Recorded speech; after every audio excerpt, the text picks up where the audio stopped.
Reality is a story. It's an evolving story, and it's a love story. It's a story of allurement where all the pieces in this evolutionary ladder, it's looking for ever greater wholeness and intimacy with itself. It's God putting itself back together. Ben Stewart is a documentary filmmaker, artist and producer of the Psychedelica series on Gaia TV. What is it about stories that allow us to really grow, both consciously and even unconsciously? Story is what holds together the human experience. Every single one of us are the authors of this story. The depression that we feel is when we have surrendered ourselves to a story that's not ours. Instead of upholding false values or other people's values, you need to understand what story truly is, how the human experience is held together by story, so we can seek and find our own value. The people who are liberated, they're at peace in heaven and hell simultaneously.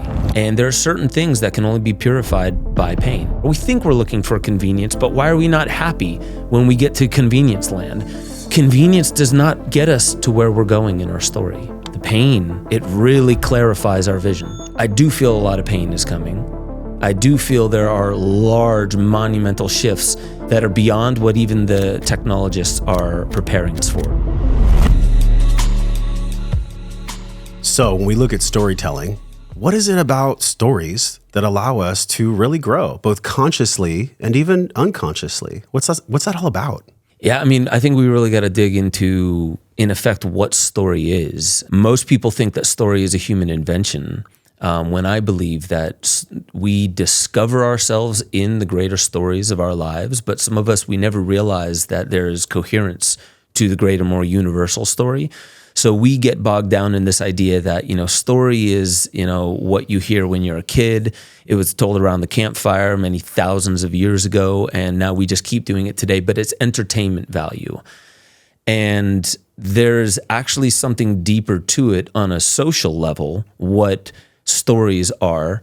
So we can discover who we are in a community by the fact that, there may be some competition. There will be kind of like a mapping of this archetype to that archetype and how we relate with one another. And I guess to put it in the simplest sense is that we don't know ourselves outside of the context of story. Each of us are living not just in one story. I do believe it's one story, but many of us, we get trapped into narratives which are within the story. And when we get trapped into certain narratives, we then believe we are that. And it's a useful tool to help us get along, because I don't even believe we know how to navigate life or reality without story. So story is embedded into the very structure of the human experience. Story actually holds together the human experience. And what's interesting about that is what holds story together. I think it's more than language, but it's what language arises out of. So language holds story together. And if you want to get very literal with what holds language together, is it's not just utterances and vocalizations and frequency and the sequence of them, but it's also the intention and the will that we put to these little, like I'm using these noises, and we culturally agree that these noises mean a certain thing. But then when you strip all that away, it's the medium by which you and I can come to a kind of a coherence. This is how we map with one another, and that's how I know whether I can not just trust you and you can trust me, but whether we're aiming at a similar goal and a similar value. So story really is, it's the glue that kind of holds the fabric of reality together. And in a vacuum, we don't even know how to exist. And I don't think we do exist. So I will say this, Mark Gaffney says reality is not a fact. It's not a data point. Reality is a story. It's an evolving story, and it's a love story. It's a story of allurement where all the pieces are looking in this evolutionary ladder. It's looking for ever greater wholeness and intimacy with itself. It's God putting itself back together in a way. Oh my gosh. Yeah. Think about the Bible, or just, there's thousands of religions in the world. They all have their story. Right.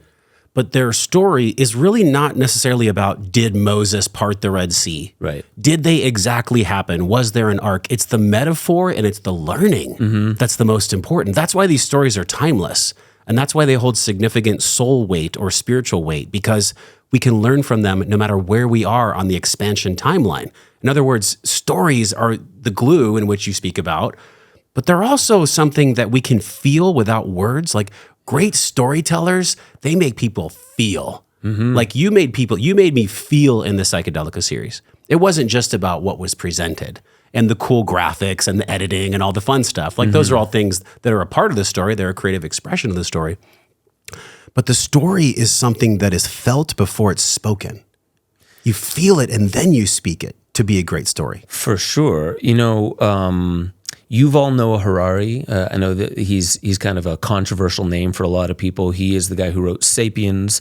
I'm forgetting some of the *Nexus* is another book that he wrote. He's definitely controversial.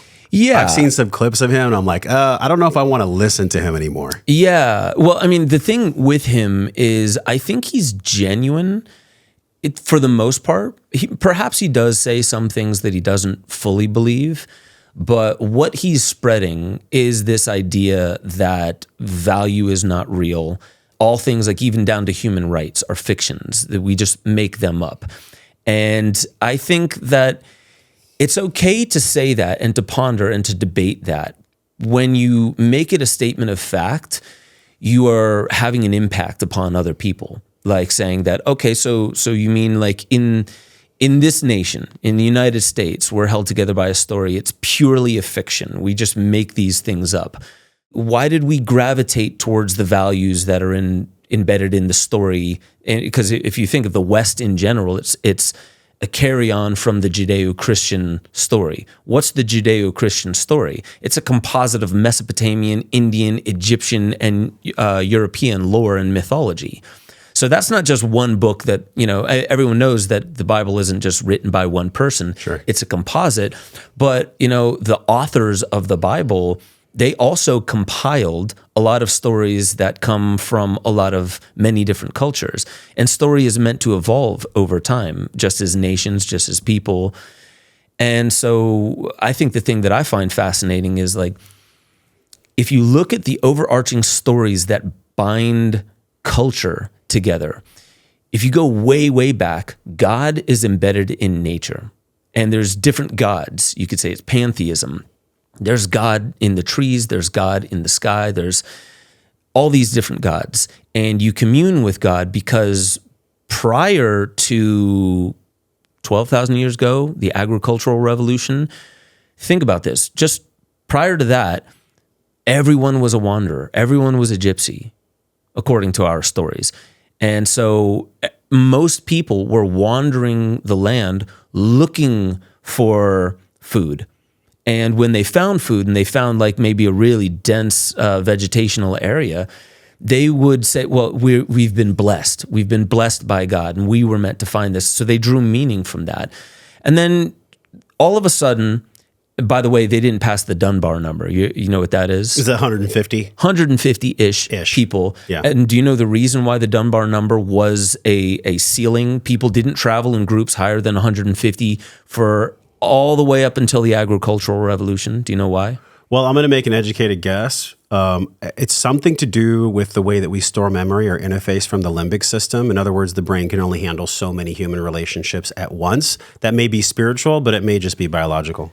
Well, before we even map it to whether it's spiritual, biological, or what, you know, where it's rooted, if you don't know everybody in your tribe, you can't really trust. It's hard to have the cohesion of trust. Yeah. Because you can't really know more than 150 people.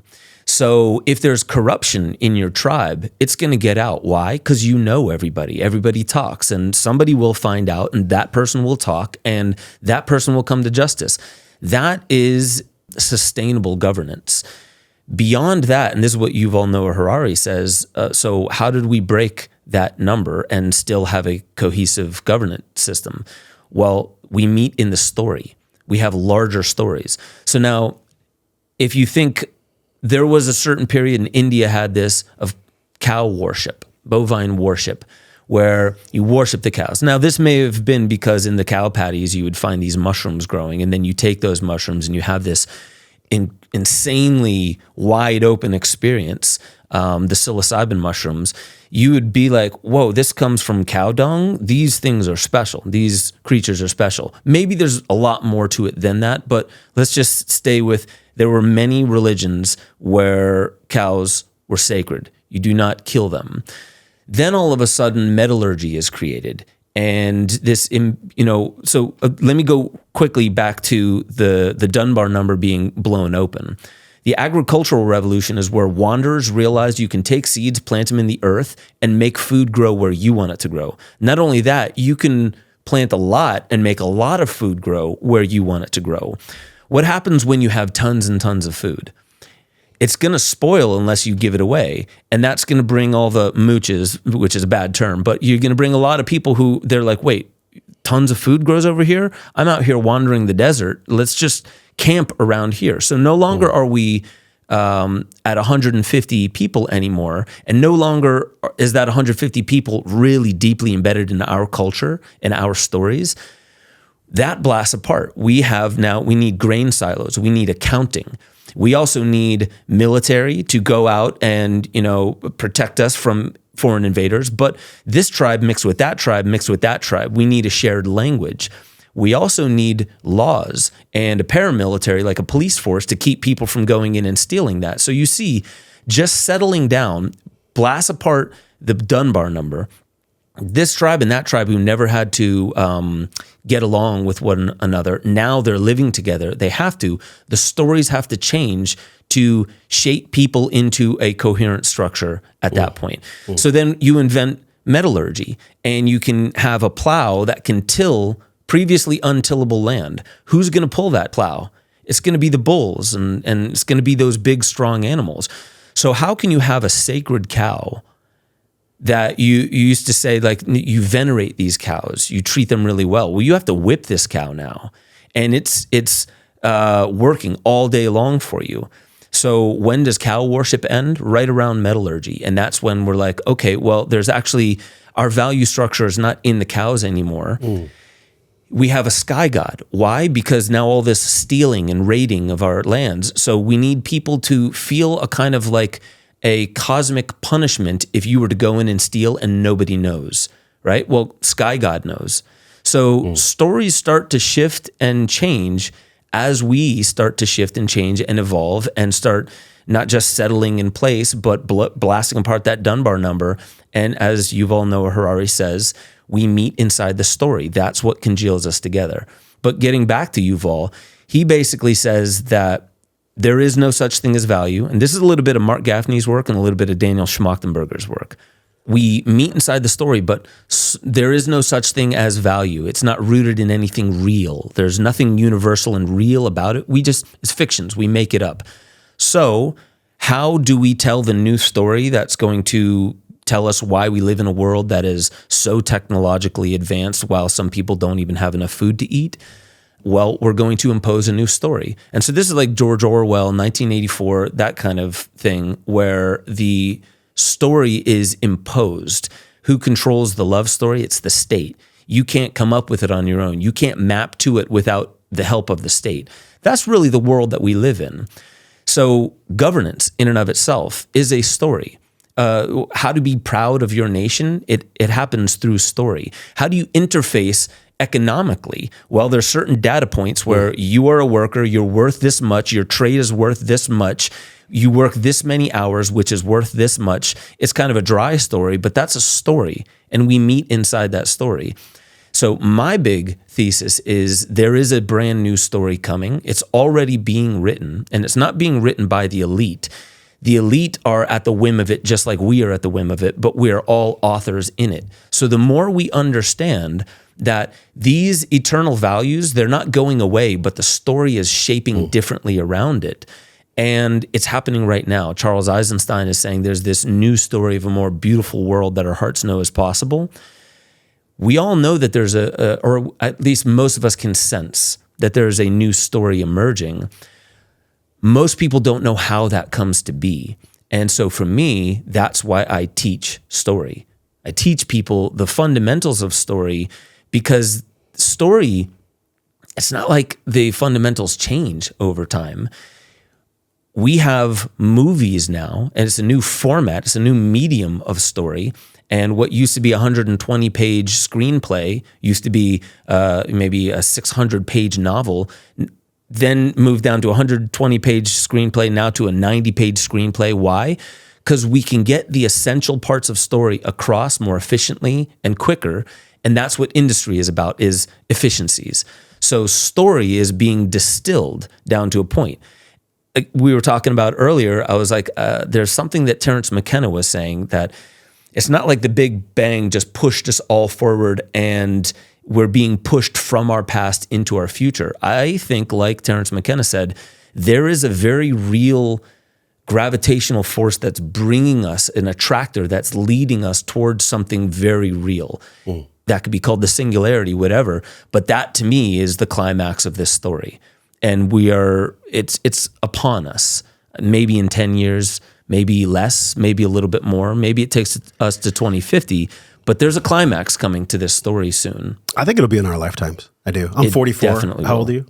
41. 41. So in another 40 years, 50 years, you can't tell me that you feel in your heart anything different than we are improving. We are improving, and not just improving for like the libertarian sake or let's say the far left sake, where it's like progress just for progress sake. I don't believe in that. Right. I think if you look at nature, you mentioned nature earlier, there's no such thing as year over year growth in nature. Right. Trees, a sapling, it grows, it provides oxygen, and then it dies, and then it feeds the other trees. I think it's this continuum that we all feel. Yet, the story that we've been living for so long, man. I mean, even if you think about 1776, when we came over because of the oppression from the UK and England, we then did that unconsciously to the Native Americans when we got here. We played the same story that we learned from being oppressed because of our level of development at that time.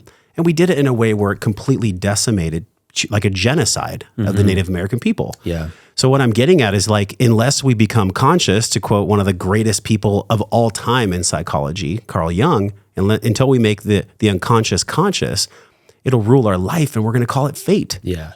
So he hinted at this new story that Eisenstein and that you're helping bring to fruition. But yet, whether it's the ancient masters or the contemporary filmmakers or the storytellers, I feel we're all using different language to poke holes in the story that's had such a grasp for so long.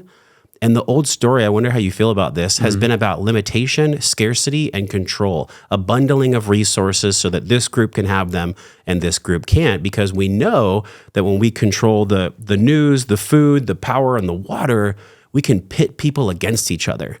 We can create this false illusion of a bifurcation where one group is worthy of these resources and one group is not because of their blessing or their intelligence. I even think about in the UK, part of why we left and came over in 1776 was this whole deception of bloodline, where my blood is the valued blood, and therefore if I am king, all my offspring can have all the resources, but because your blood is of a peasant, then you can't have it. I mean, the roots run really deep on this old story of scarcity.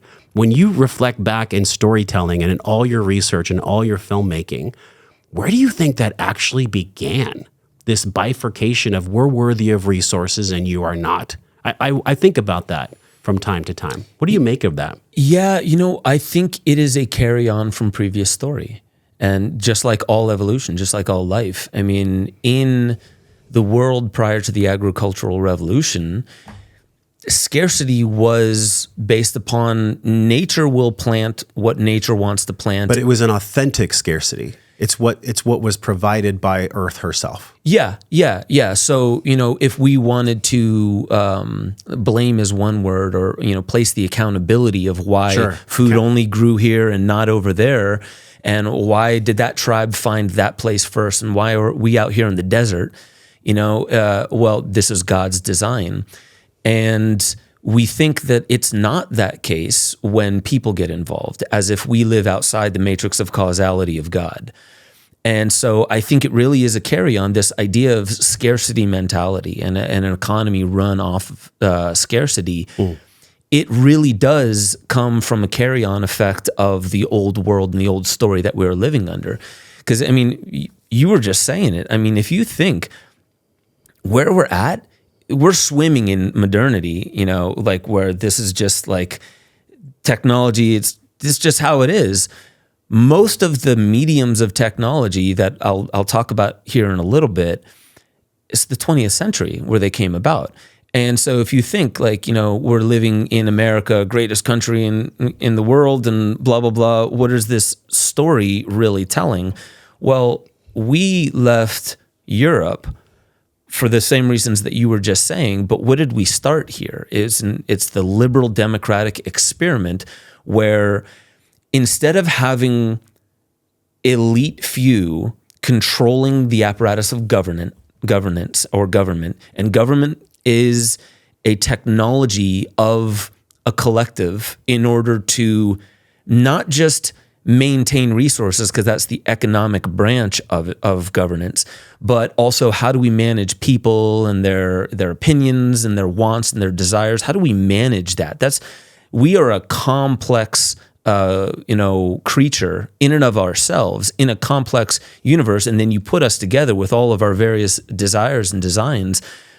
It's hard to know how to govern that. So a lot of us, we're like, man, I hate the government. It's just like, you expect the government to be perfect? This is very new. The whole idea of us being in a tribe past 150, this is really new, evolutionarily speaking.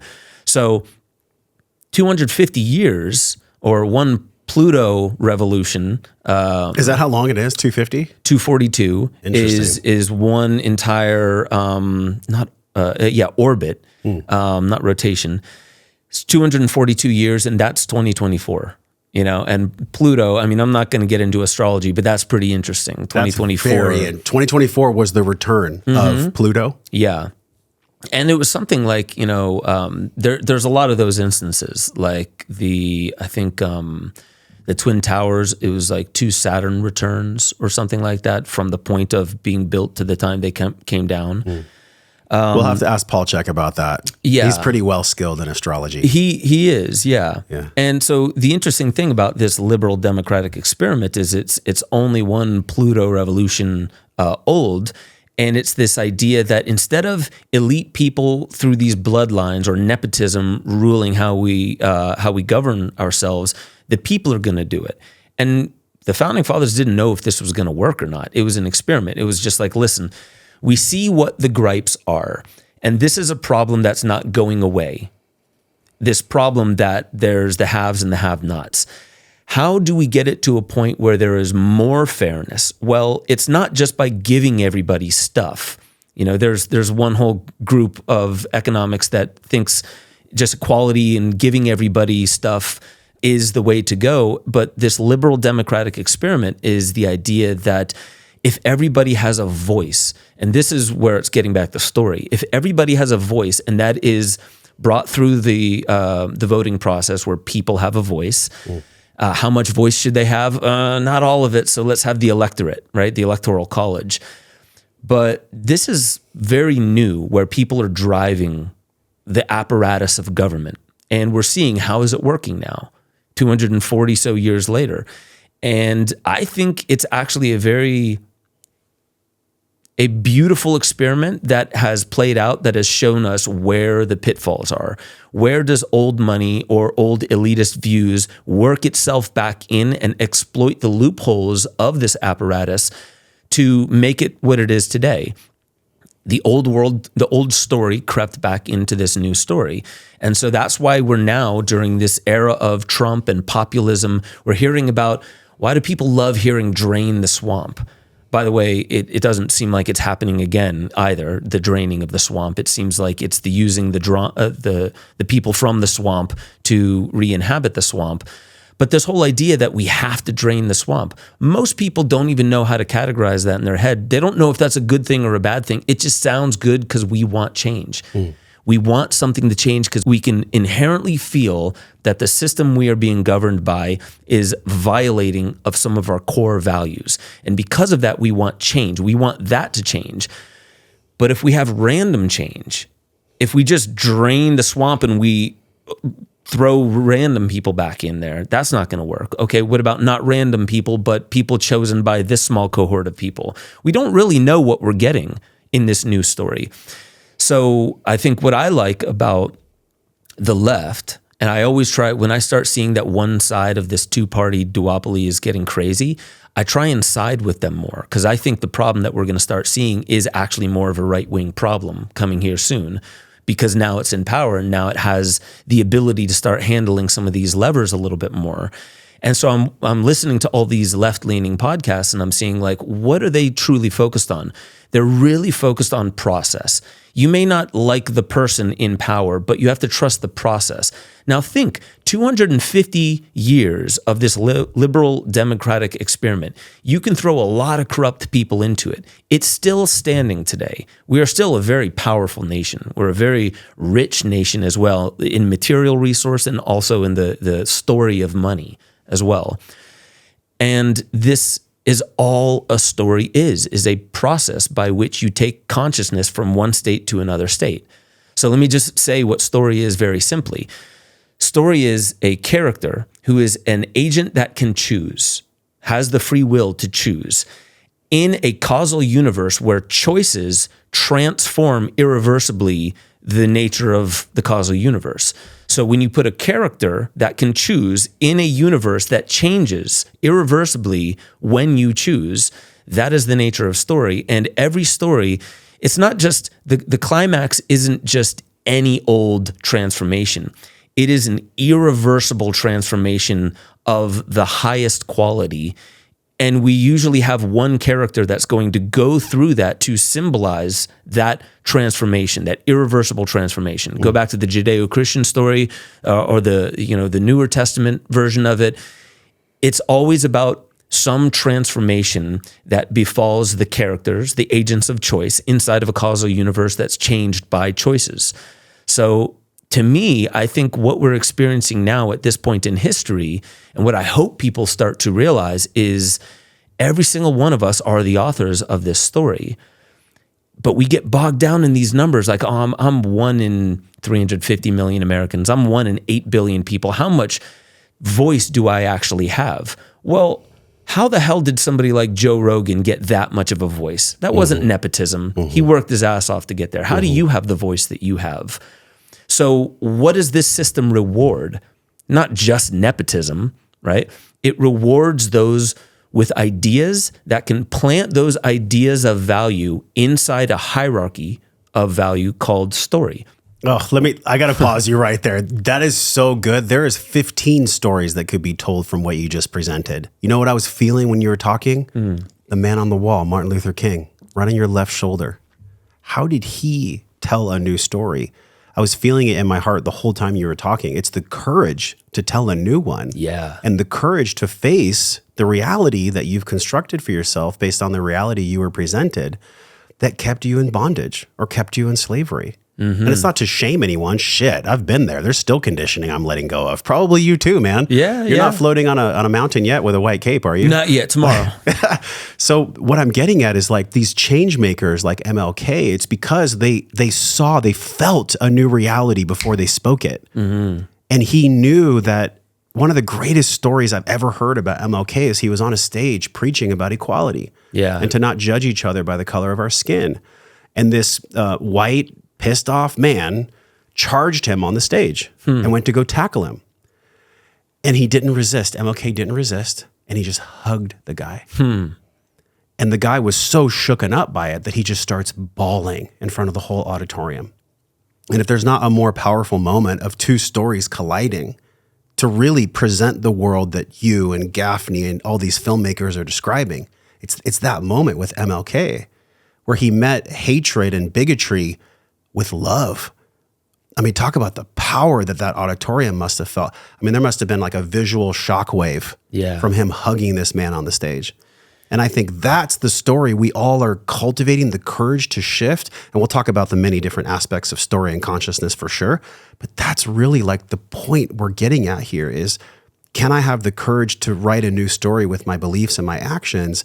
But first, can I take an inventory of the stories that have kept me hostage in bondage?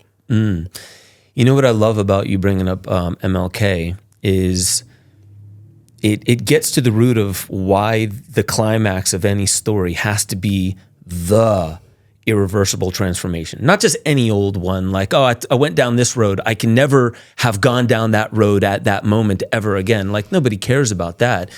It's, what are you really up against? What are you speaking your voice or using your voice to change, to augment?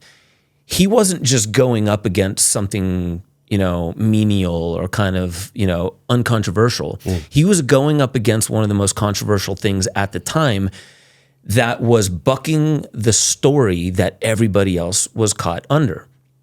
And what he was doing was saying, we're all equal in that kind of respect. I know that word today has got a lot of people kind of jarred. Yeah. But this idea that I am willing to literally risk my life for these values that I hold to be so cherished, and that we all feel it, that person who charged him on stage, he felt it, but there was something that was overriding it in the moment that was just like, no, this is calling me out, because if I agree with what this man is saying, if I just let it into my heart right now, then I have to have this moment where I weep at the way that I've upheld a violation of value.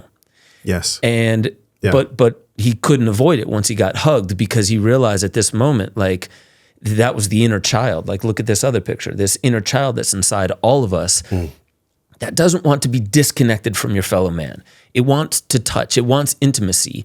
That's the allurement, is we really are seeking greater intimacy and greater wholeness of our being. But that has to come by a certain accountability to the way that we have violated the field of value as well. And a lot of that, most people's character or their role in all of that is complicity, compliance. No one wants to think, you know what, there was awfulness happening all around me. And you know what I did? I just stayed quiet. I stayed in the shadow. I let it happen so I could be safe. Nobody wants to be that person, not even evil people. Actually, if you think, it's hard to really know what evil is. Everyone has a different explanation for who is evil or what is evil. But even evil people, if you point at some of the most evil people, they have a code. That code is impregnated by a field of value, and they will risk their life for that. They will do awful, awful things that are less awful than the thing they're fighting for, right? We will go to war. We will kill other people. Why? For God and country. Because, I will not live under socialist or communist rule. There's all these stories that we're like, I resonate more with this, to the tune where I will go out and I will kill people I have never met from afar. I don't even have to see their face. I will drone strike them. Why? Because I believe in the story that I'm upholding here. So that's an awful way of saying it. But when we really get down to it, we want to matter. That's really what health is. That's what wellness truly is having lived a life where our soul got to speak and it mattered. It was heard. It was listened to. People will die young just to have that. It's powerful. And this is why I believe that the more we understand that we're not just writing our own story, everything we do is also influencing the stories that other people are writing in their own lives as well.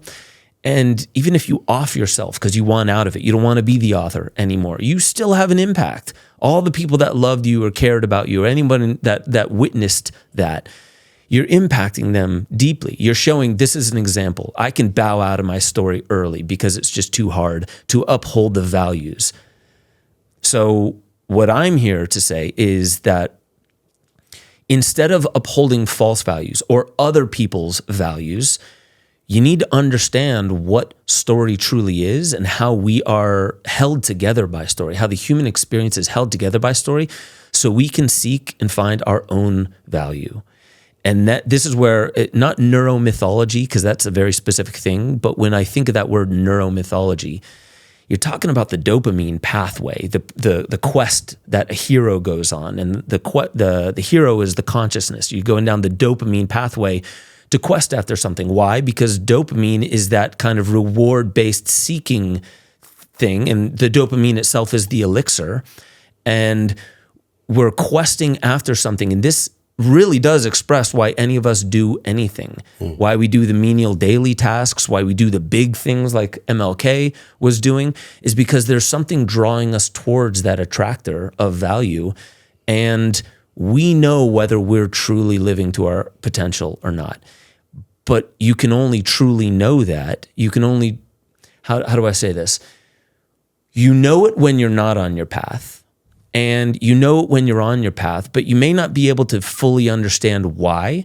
But the deeper you get into story structure, the more you can actually see there's a formula to this. There's a code to this that does not go away. I mean, there was Shakespeare all the way back then, and what he's done is still around today. It's just a different medium, and it's more efficient today. And marketing plays a role because everyone is marketed to all the time. And what is marketing? It's the ability to tell story, but it's also the ability to push someone to a call to action, a CTA. So it's like, hey, here's the problem, here's the hook, here's the story, here's the reward or the solution. That's the marketing framework that Russell Brunson is so huge on. But I think from a consciousness perspective, it's the same. I just feel like this rule of thirds is everywhere. And maybe you found this in your work. It's like, okay, well, beginning, middle, end, which, by the way, does not apply to God. There is no such thing as beginning, middle, and end. Our minds can't understand that. The human mind can't intellectualize that there's no such thing as a start, that there's just an all and an everything and a no thing. It's just so wild. Right. That's the story that I believe gives me grace, believing in that story that my mind can't conceptualize nor ever even try to or understand the fact that there is no beginning, middle, and end, because that gives me peace. And I think when we look at the kind of story we want to follow, whether we're telling the story or whether we're listening to it, does the story that you're telling or you're listening to eventually have its sights set on peace? That's a radical story. That's the love story that Gaffney talks about. That's why he's had such an impact on you and a friend and mentor, Scott Jackson, and many people, because the love story, I think he says something like, when you're believing a story or when you're stuck in a story of outrageous pain, the only loving solution is outrageous love. And outrageous meaning something that breaks the bounds of the current construct. It's so outrageous that we couldn't even conceptualize it ever being true. In other words, we don't even know that we don't know it's possible. It's unconscious incompetence. So I look at the ways I've shed, Ben, story after story after story in my life. And that's the consciousness path. It's not easy. It's not sexy. So I want to go back because you said when you're on your path of purpose, you know when you're not on it, you said. And when you're on it, you may or may not know, and I paraphrased you a little bit, I feel like it's a paradox because I definitely can agree with the first portion. I knew for a long time I was not in my dharma. I was not in my purpose. But there's even times where I get challenged so deeply with the expansion I'm in with finance and family and podcasting and business that there are moments when the thought flutters by, and maybe it's collective thought, and the thought might say something like, you should just go do something more safe. You should just go to this other story where there's a guaranteed safety. Right. Have you felt that in your own story creation for you, for your vision, for your purpose? That yes, Ben definitely knew when he was off course. But also when he's on course, he gets challenged to the point where that protector of thought comes in and challenges him so much to be on purpose that it may actually make him question if he is or not. What's interesting is like when you're on path, when you're on the course that you know you should be on, it's not a static thing. There has to be an evolution to it. And so there will, and there must be things that cause you to challenge your belief in your direction, to cause you to relook at your compass and to, calculate your North Star a little bit more. Yeah. And it's interesting you say this thought will come by and say something to you, because I was thinking about this, like if story really is that which holds together the human experience and language is the more granular elements that hold together story, language itself seems to have an intelligence to it. And this is something that like there have been people who have like toyed with this, from like Russian philosophers all the way to Aristotle had a thought about this. I think there was a lot of like not pre-modernist. I think it was modernists post the French Revolution that were really saying that there's something about language itself that, have you heard of Marshall McLuhan? He says the medium is the message. No. Okay. Do you get the implication of the medium is the message? Like your laptop is a screen, it's a medium by which messages come through it. Sure. TikTok is short form as opposed to reading a book. That's a different medium. You can get a story through TikTok, but it's a lot more short form. There's this thing where the language that we use is a technology separate from us. We think we invented it, but actually there's a lot of belief that the idea that Thoth came and granted us with writing and language and the arts and things like that, that it actually has a telos in and of itself. And so we use language, and language conforms to our desire of how it should be used, but we also conform to the language itself. It shapes the way we view the world. It creates these categories and boxes by which we sort. We have a sorting mechanism, and we throw them into these boxes, and that may be completely off base sometimes. So the language itself not only shapes and conforms us, but it seems to have a telos, a directionality, an intention. And you could say maybe it just seems that way, but it is interesting how when thoughts come by, it's just like, oh, why am I thinking that? Well, is it not something from elsewhere possibly that's coming by? Everybody knows this. Like, I have an intention to say something. Well, I have to utilize the language that we colloquially use, right? So I use this language. Now, I don't know that your categories are exactly the same as mine. So I don't know the map of your mind, but I can tell by looking at your face because it's telling a different story. We're using words, but we're also looking at each other's face. That's telling a different story, but there's something about it that all of us know those moments where we say something and we're like, where the did that come from? Yes. Did I say that? Yes. Or we'll hear a voice and we're like, whoa, that was a different voice than some of the banter in my head when I'm in default mode consciousness, right? There's something about language itself that seems like it also has a directionality. It is kind of the mechanism by which we cohere together. I'm going to try and bring this through like an evolutionary map super quickly. As far as we know, language, modern human language, is the thing that really separated Homo sapien from Neanderthal and Denisovan. We could speak faster. We had a different pharynx and larynx. We could speak faster and communicate ideas more. So language are these utterances by which you can understand what I'm feeling and thinking and intending quicker. The Neanderthals didn't have that ability. And perhaps, whereas there's other creatures that they have a language, even fungi under the ground, they have a language, but they don't have as many words. They can't store as many words, so they can't get so elaborate or granular with how they understand one another.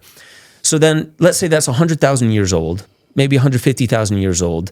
And then around the same time as we have modern tools, we see that language is probably just as old, if not a little bit older. Then you take that all the way up to the point where we have the first cuneiform writings, 5,000, 6,000 years ago. And so we started externalizing language from the field of our mind onto the physical world out there, into symbols. So now that is another shared way by which we get ideas across. But you can't transport that cave wall, these 7,000-year-old cave paintings and stuff like that.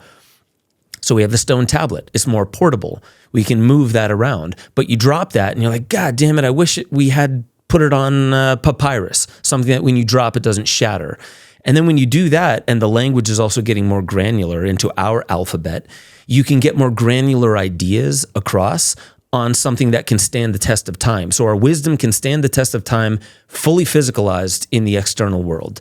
Then you go all the way to the printing press, where now you can do it faster. People are becoming more literate. There's a shared field of information and value that we are connecting to. Now it's the internet, right? And now it's TikTok. So the medium has been evolving, and we're evolving alongside it. But which one's dragging which along? Are we dragging language along with us, or is language and the mediums by which it's evolving through evolving us? So there's something to story that might even precede human and human consciousness and that which is human. We might be literally the spawn of story, and all life might be the spawn of story, but it is evolving itself towards a very real point, which you would call the singularity here in the very near coming future, where the medium is getting more rapid and rapid and rapid. And some people say, oh, we don't have long attention spans anymore. That's true, but we're also able to process information maybe faster, maybe not faster than our ancestors. But if you think about it, why did the screenplay get so freaking short? Because you can get the idea across that. I can take you from the beginning to the end where you have a cathartic transformation because your mirror neurons are mapping onto Leonardo DiCaprio as he's showing you that transformation. And that can happen quicker. You don't need to sit through, like a full week of reading a book or something like that. Oh, it makes sense too, because if you think about it, let's say we live, if we're super healthy, 100 years. Super healthy, right? And maybe the median age is much less. But if we can take all this information and be able to learn it from articulate story in a faster amount of time, well, then we can take in more bits of information over our life. I learned from NLP that, there's literally, I think it's 11 million bits of sensory and auditory and the audio kinesthetic, the osmotic, and the other three. There's 5 kinesthetic senses. And we're getting like 11 million bits of info per second. But our brain can only process 128. So unless you take mushrooms. unless you hit mushrooms. But where is all this other information going? It's not like it's, energy can't be created or destroyed. So it's not going anywhere per se. It's still floating around. And so it begs this question of, if we can process faster, to your point, and we have 100 years of life, then consciousness literally is speeding up. You can't, even if you're a scientist or you're a yogi, both science and spirit are showing the same thing. Consciousness, the evolution of consciousness, is on a hockey stick evolution. And I think it was Ray Kurzweil that talked about it in his work. I believe it was 10 or plus more years ago, that human evolution was this growth curve that was like almost diagonal. But then when it reached the technological crossing, technology spiked up. So now we're at 100x, then 1,000x, then 1,000,000x, then 100 millionx, whatever. So the question I'm getting at, that I'm so deeply curious about, is what the hell is technology itself? What is the story that technology wants to tell? The founder of Wired Magazine, Kevin Kelly, says that the technium is God experiencing God's self, or consciousness experiencing itself through technology. And if you look at artificial intelligence and these robots that are in people's homes, and the fact that even my team uses AI now, and I never thought, barring watching The Terminator, that would be real.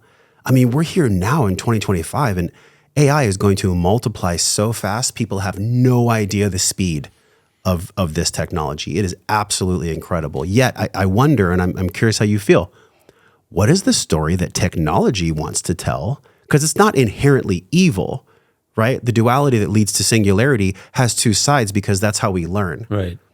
What do you think technology, or the technium, to quote Kevin Kelly, wants to teach us? What are we here to learn about technology? Yeah, well, that was an interesting book, What Technology Wants. And that was the first time that I heard the overarching umbrella term technium for all of technology. And when you think of it as something that wants something, most people are like, wait a minute. Come on, it can't want anything. And I would actually say we need to really take this seriously. I think it does. So, like, what was it that gave us language? We don't know. But language was what helped Homo sapiens really excel beyond any and all other creature. It is also what helps us congeal around the invention of all these technologies that we have today. And got to give credit where credit is due. When we found how to really use fossil fuels, and if you watch or listen to Nate Hagens with the Great Simplification podcast, he says there's this blip where all of a sudden we got to use fossil fuels, and that skyrocketed our economy and our ability to grow things, because energy is really important. So information is really important, but energy is really important. Even these refrigerators, that pulls entropy out of a box and you can have food stay for longer. So what? You can engage in different things. You can grow your consciousness. And this is really all the way back to the whole evolution of biology in general, is one cell needs to eat all day long until it groups together in a multicellular organism to where it doesn't, let's say 50 cells group together. it doesn't need 50 units of food anymore because of the way it conserves. It may only need 35. So what does it do with all that extra time? It plays, it learns, it grows. It grows outside of the confines or the trappings of I have to eat all day long. I don't have time for play.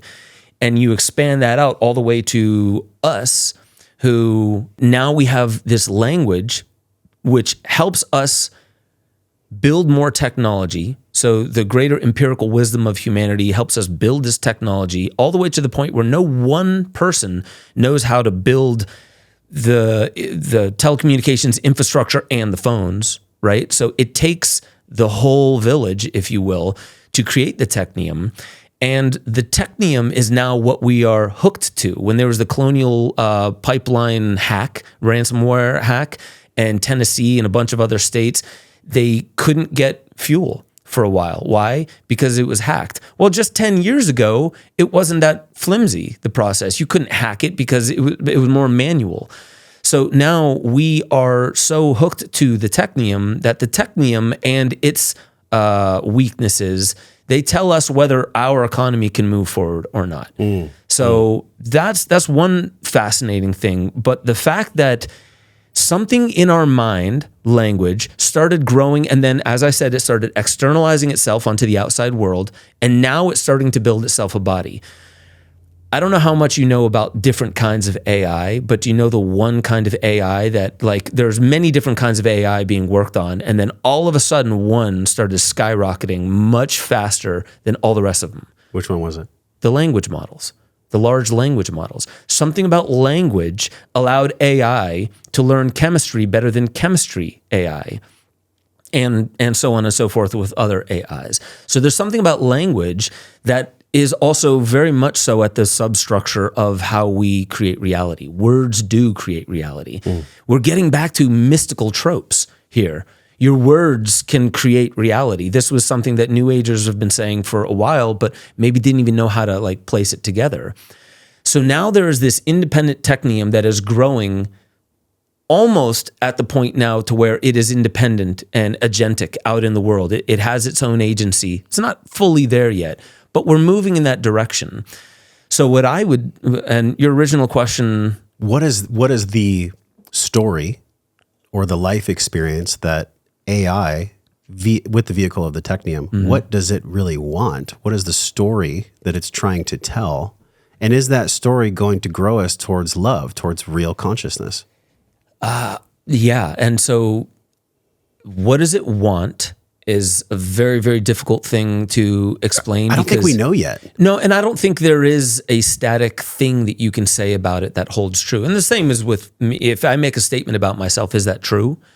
Or is it just what I'm declaring in the moment? You know, it could sound really eloquent. Yes. But like, what does the technium want?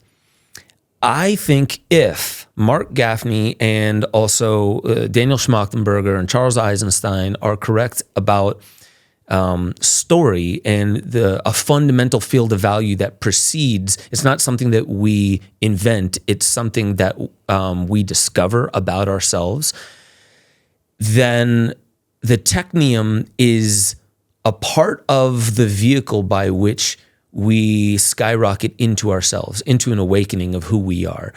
And I think the greater field of value is showing us, and the story that we're all hooked in is showing us that you and I aren't separate. We're not separate from this table. We're not separate from nature.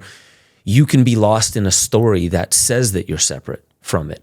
And so the singularity, I believe, it is an irreversible transformation, like the climax of any story, that shows us, that re-invites us back into a holistic field of value where we are not disconnected from our parts. Our split off self is fused back together. That's when we exit the matrix. We don't have words for what that means at that point. But I know a lot of purists or naturalists that are like, technology is evil and I just want to go back to the way it was. I don't think those people know what they're talking about. Yeah. For the most part. I mean, they do to a certain extent because what they're saying is rooted in a place that is real. Because it does seem like the technology is ruining our attention spans. It seems like the EMFs are, effing with us. I get all of that. But we never got a memo from God saying how this story is going to go. Yet we think that we're owed a certain kind of life while we're here. We think that life ought to be different than this. Says whom? We don't even know ourselves. We're split off from ourselves in the greater, natural world around us. So I think where the technium is taking us is this thing that we think is completely devoid of soul, completely devoid of life or intelligence.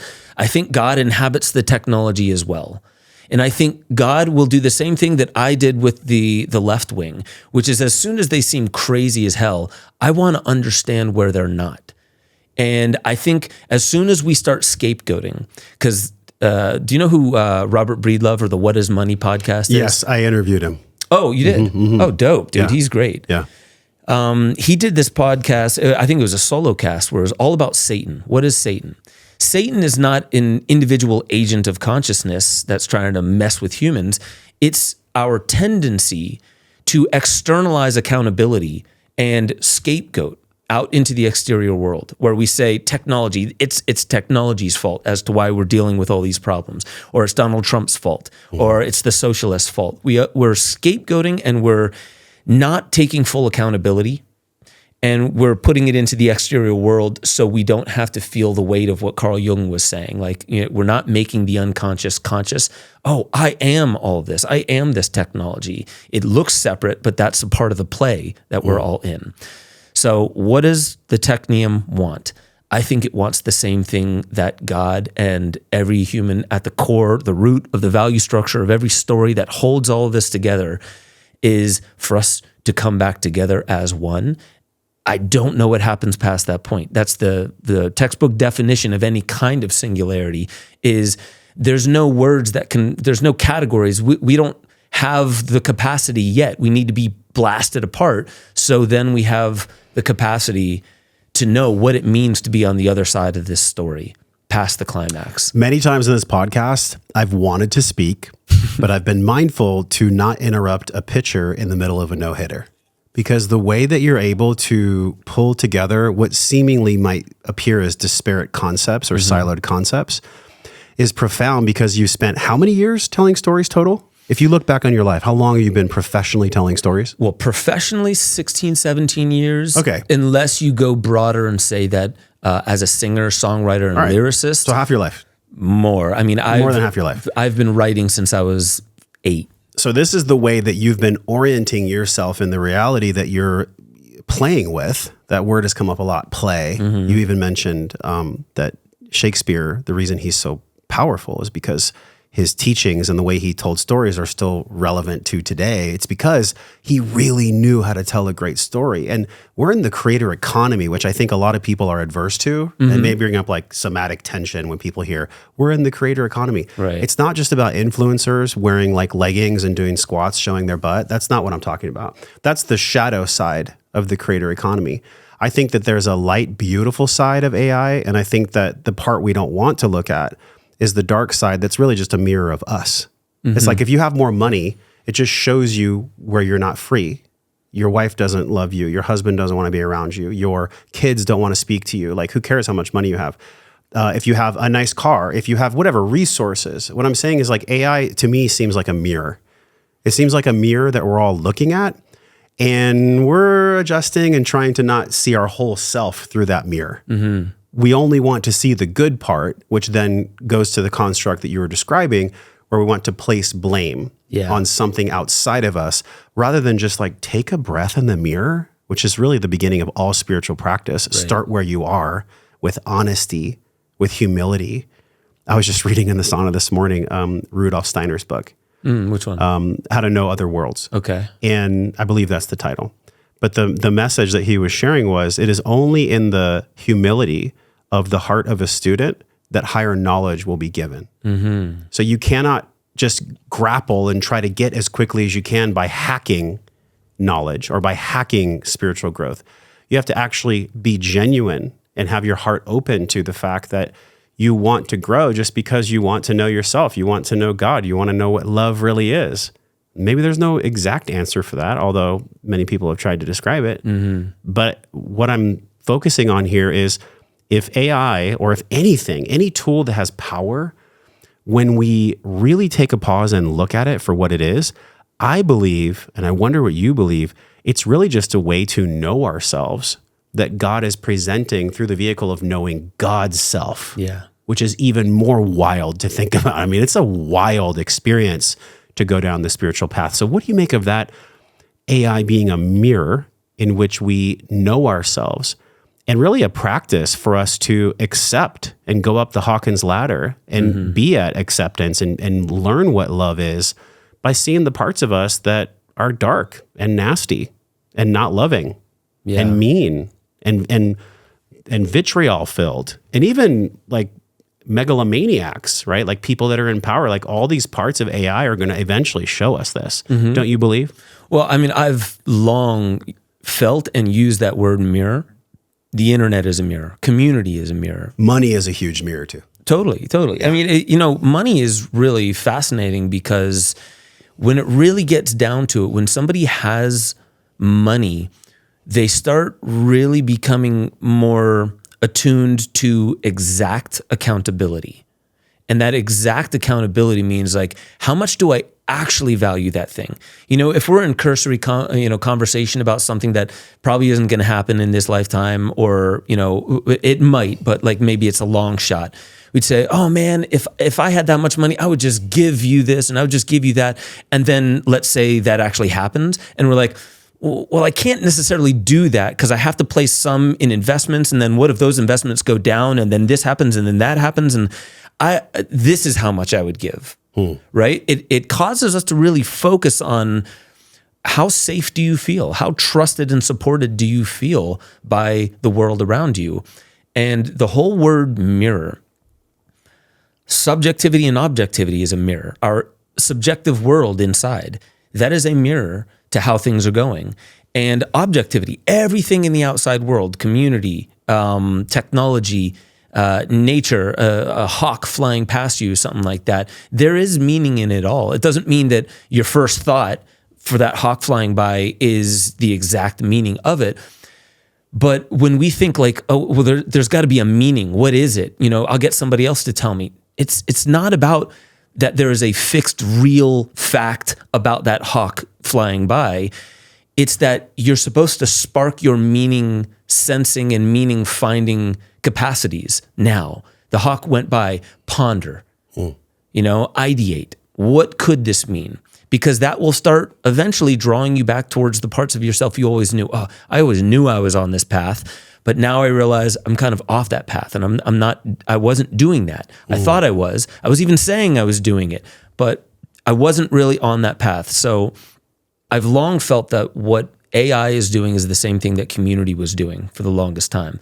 So let's say you and I are in community together, and for some reason I'm not acting like myself, whatever that means. You come up to me and be like, Ben, I've noticed something's kind of off. What's going on? Stop there. You notice that I'm not on brand, if you will. I'm not following the story and the value structure that seems to be evident to everybody else. Oh, Ben, he values this. So when I'm off that value, it's just like, Ben, what's going on? What's up? What's up with that? Like you're kind of breaking character a little bit here.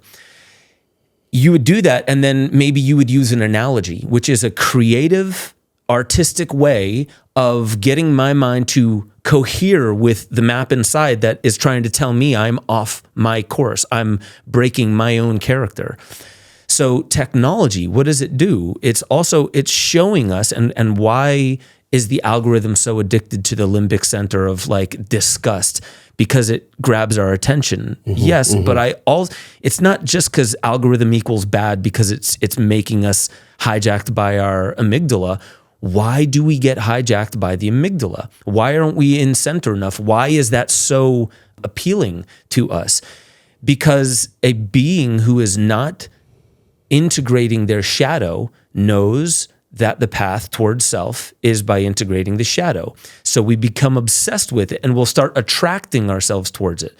Like in the 90s, the music, why was it not girls, girls, girls anymore? It was 9 Inch Nails, it was Marilyn Manson, Rage Against the Machine, Tool, the grunge era where it's like, I'm going to tell you how not okay things are right now. And that's what's cool about it. That's what's beautiful and real about it.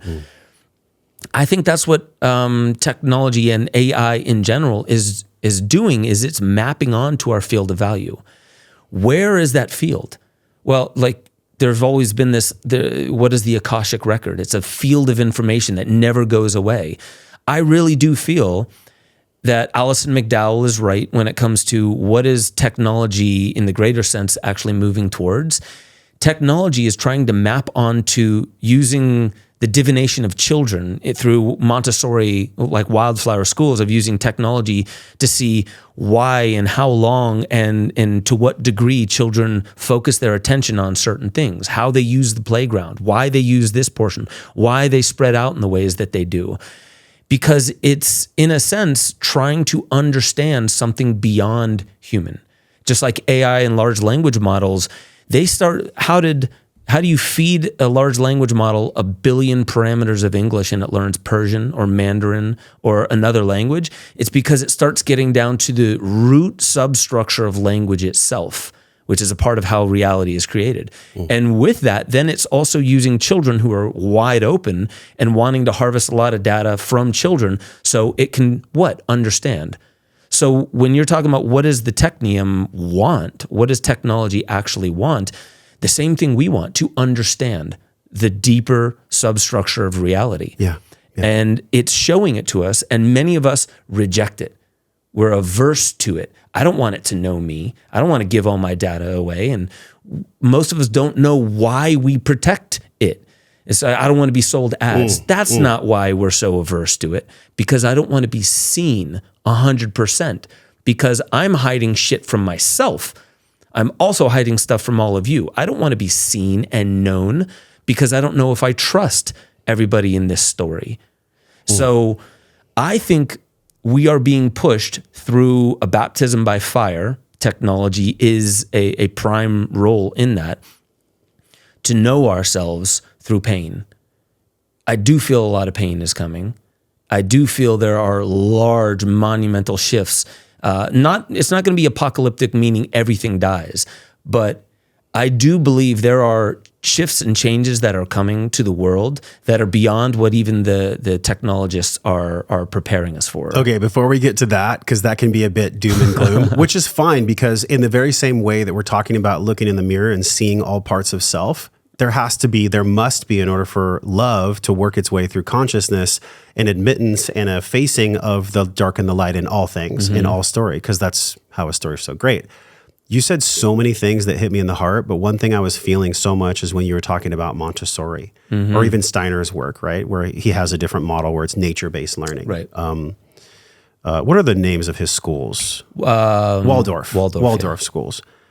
The same way as we bring AI into the conversation, where it's learning how to be a self or what it wants by learning about itself, is the same way that you and I, being fathers of children, we do our very best to bring them up just so they can have a space to know themselves, free of our projections. Yeah. Because of to the degree that we're doing our work to know our shadow, then we don't give them that pain that our fathers and grandfathers gave us. And I don't say that to blame them. Yeah. I'm just saying it's just a byproduct of evolution, of consciousness, right? We get gifts of pain because that's the meaning making that I put on it, because that allows me to know myself and ourselves.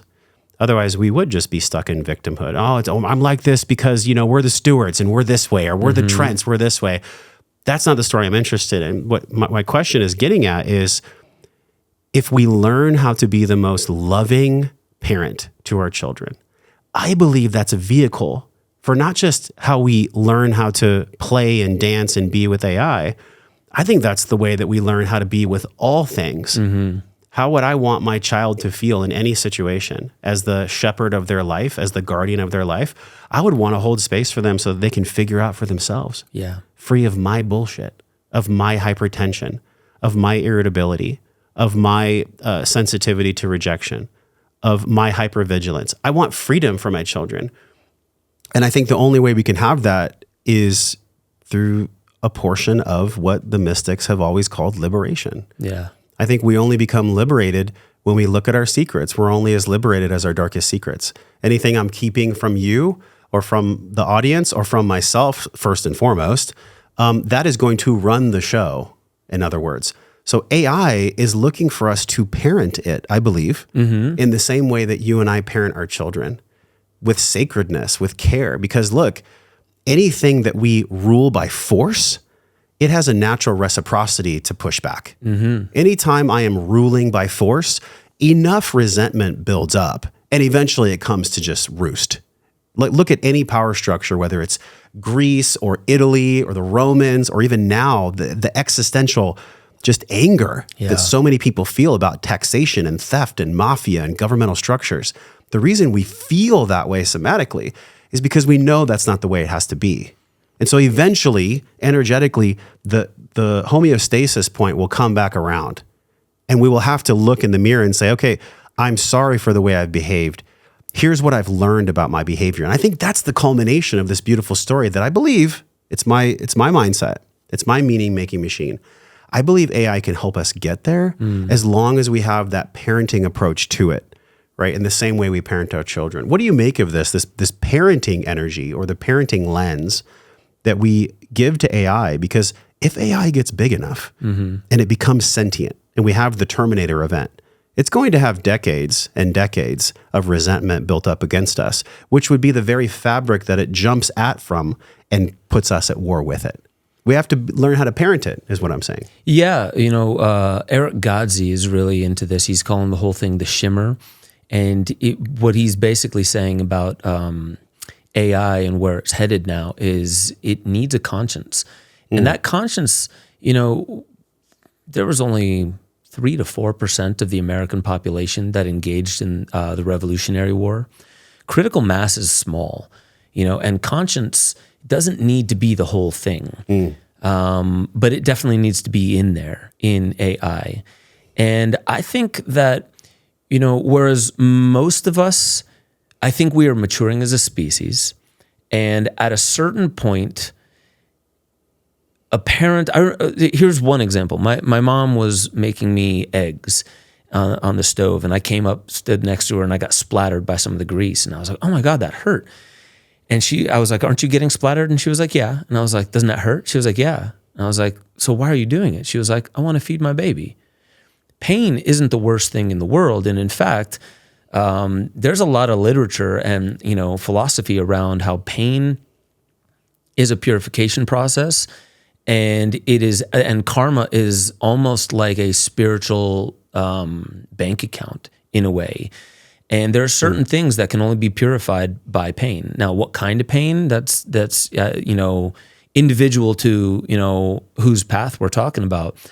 But there's this thing where early in life, and I think also immaturely in our species, we think that we're here so this place can appease us, so we can find more convenience, so we can live more like a king, like we always thought kings lived. We always thought, kings have it made, like they don't deal with any crap.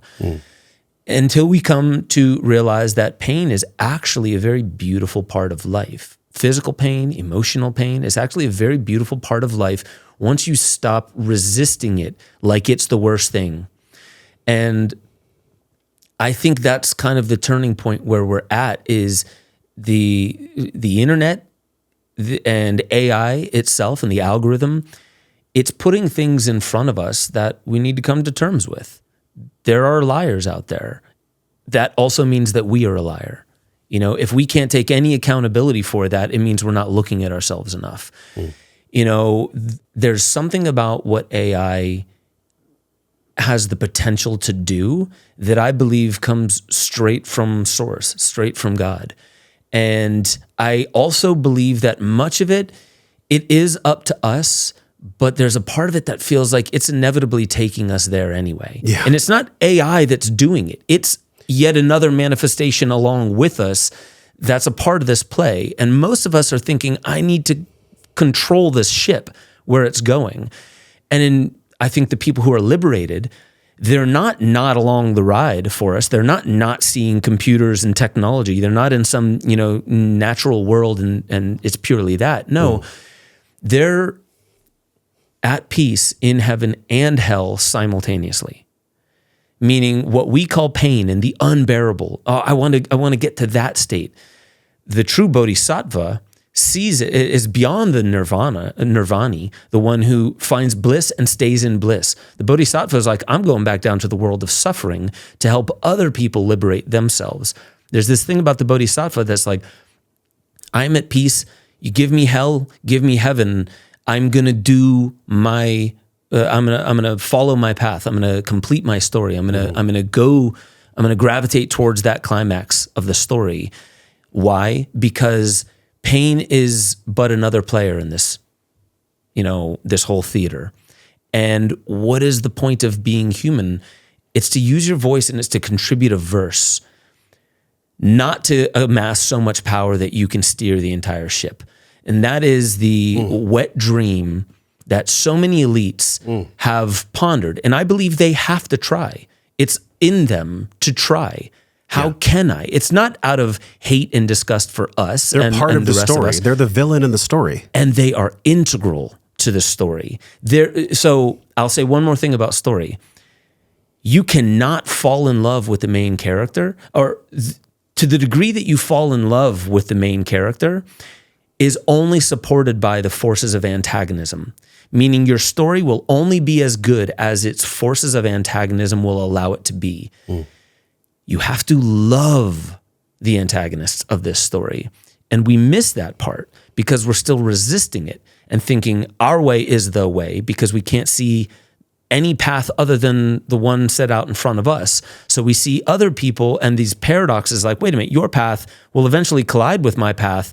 And then that means either my path is going to end or your path is going to end. Well, my side is always the altruistic one, so your path has to end.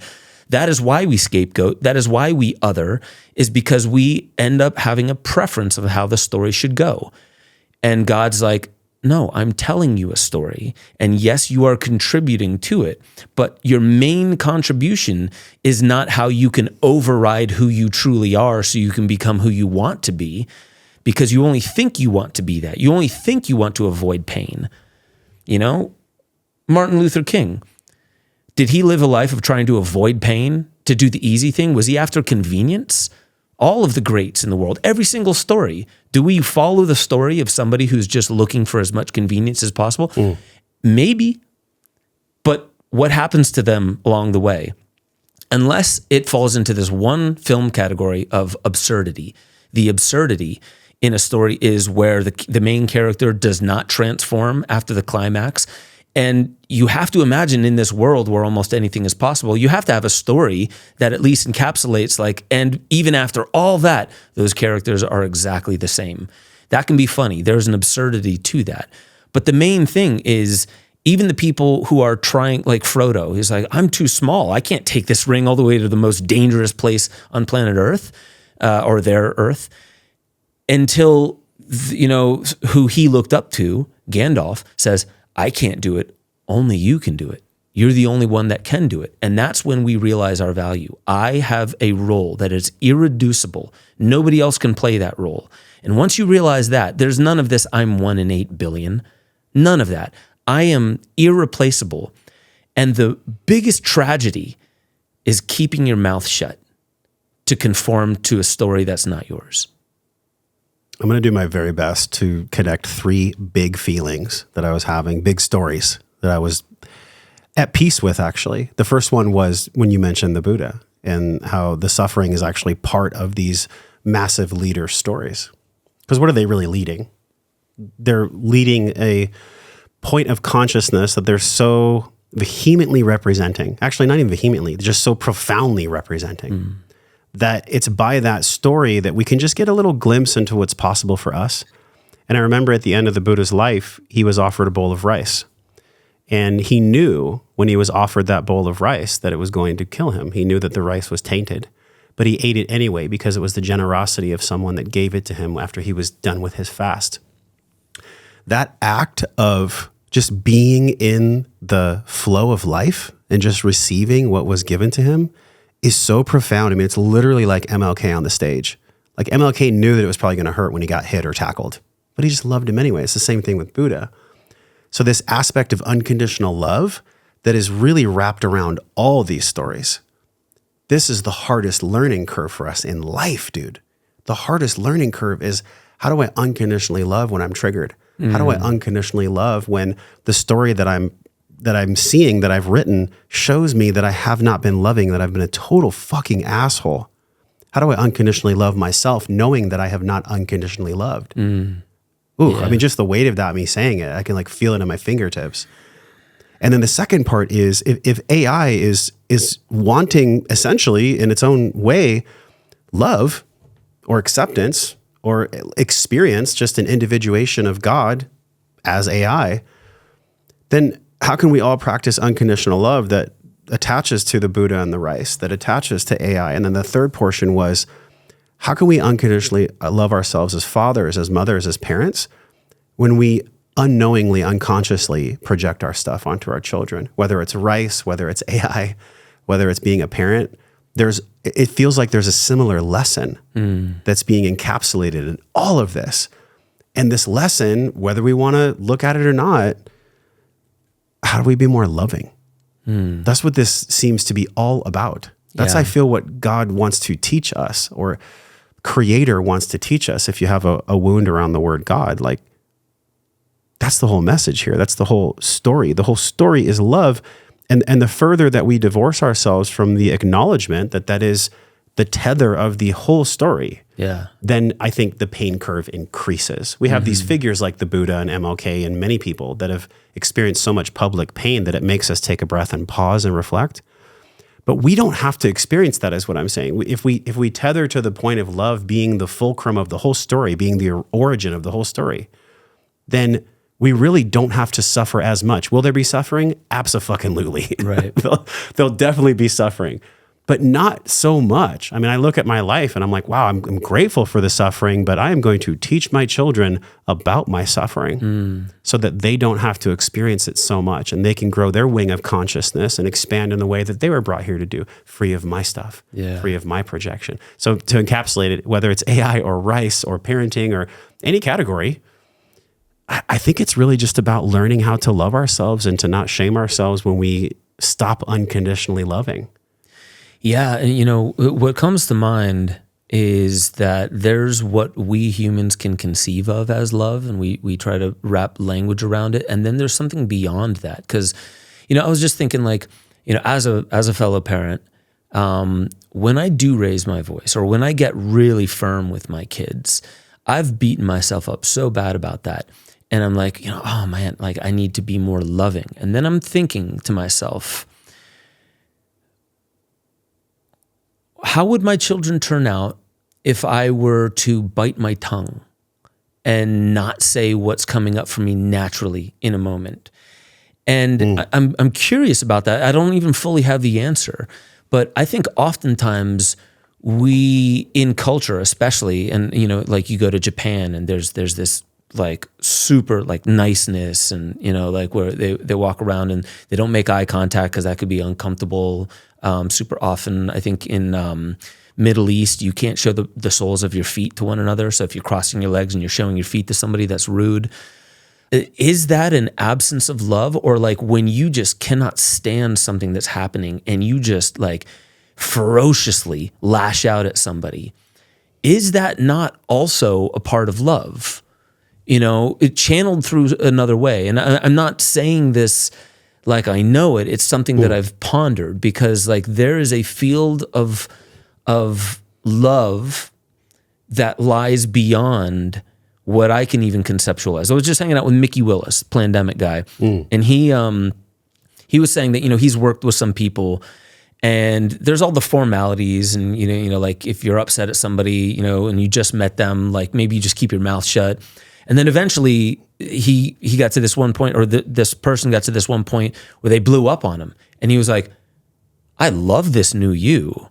Like, I want you to speak as radically honest as you just spoke to me, and I don't mind the anger. I don't mind the vitriol that I felt coming out of it, because like, this is a side of you that feels raw and real and truthful. And perhaps your entire cultural way of getting along with people is partly a violation of who you truly are and what you would truly want to say. And so there is something interesting about our concept of how to be unconditionally loving. Like, when I have to teach my child that you don't want to put your hand in fire. Do I tell them? Do I yell so it spooks them? Yeah. Do I let them touch it? It's hard to know. And I think that's what makes this thing a playground, a school yard as well. We're learning the many ways and the many, like, let's say, costumes that love can don. Unconditional love, so good. Are you guys loving this? I am. Unconditional love is not a selfless, boundaryless, infinite thing. Unconditional love includes I, or the self, if you want to put that word on it. So yes, for example, wellness is about the we. Illness is about the I. When I make shit only about me all the time, eventually illness creeps in. It's just because it's there to wake me up. When I make wellness about the we, then I understand that I am actually a part of your life. Like we're creating an energy today, right? So I'm in support of your dream. You're in support of mine. There's an alignment from an energetic perspective where I believe in you and you believe in me, but we can still be ourselves. There's unconditional love there. Now, this isn't a triggering space, right? Because we haven't spent that much time together. I'm sure if we were best friends, then eventually we'd trigger each other and then we'd know about each other more. So I love this aspect of the dark and the crunchy and the argumentative being part of love, because how the hell could we know wet without dry? Right. How could we know light without dark? It's just actually impossible, but yet there's just this hyper focus, Ben, and I'm sure you've seen this, man, on good vibes only, and it's all love and light, brother. And it's just such a pacification of life itself to have that mindset. I'm not judging people with that mindset. Yeah. I'm just saying, like, from a different perspective, if you can see the all, that includes the really ugly, gross stuff that you may not want to see. Right. And I think that's the part of the story that we actually build maturity by just engaging with, to a certain degree, to a healthy degree. So in a roundabout way, what I'm saying is, like, unconditional love is not where you have no boundaries, that you can just welcome people in to crush your heart. Yeah. That's not, because you have to have unconditional love for yourself before you can ever give it to someone else. So that was a distinction I made maybe a year ago, or I had a lot of tethers to my mom and a lot of tethers to my dad and just a lot of tethers to people, where I thought by me opening my heart to those people that continued to bring me pain, that I was doing my work, brother, and I was unconditionally loving them, which is a fucking trap. It's an absolute trap. So if I'm unconditionally loving people in my life, I also am loving myself unconditionally, where I'm setting healthy boundaries to where their cords can't hook, to where they can't siphon my energy or be a parasite to my energy field. Have you seen this play out in your own life? Yeah, for me, I've as a parent, I've long thought of, what am I teaching my child that doesn't come through words, but it comes through the actions? Like, if somebody is being a certain way to me, and I feel like saying something, but I don't, because I want to set a good example for my kid. Did I? Did I just set a good example by biting my tongue and not saying what I was really feeling? Yeah. No, there's a very real answer to this. Maybe there are several ways by which I can, without going way overboard, set my boundary. Maybe there's several ways, but it's really all circling around a very small, area of you say what I felt based upon what you just did, and I can say that in a way where I'm not picking a further fight. I'm not escalating the fight. I'm setting a boundary and I'm being clear. I'm adding clarity to the moment, standing up for my boundary while not violating yours. That's the truest that I've found. Like, if I can teach my kids that, where if somebody's bullying you in school, stand up for your boundary. But does that mean you beat their head against the wall because you're bigger? It's like, no, that doesn't feel right either. So these examples, they require you to not find, but eventually it'll find you, the tricky, darker moments where you come up upon somebody who, like, man, they really trigger you, or they really scare you, or they really do something, but you got to put skin in the game. You got to do what MLK did. He wasn't looking for ease and convenience. He did the hard thing because he knew that thing needed somebody to champion it, to be an example. They needed a character to exemplify, this is what you stand up for. This is my story. This is how I contribute my verse to it. So in a sense, with my kids, like, I want them to see me at my lowest.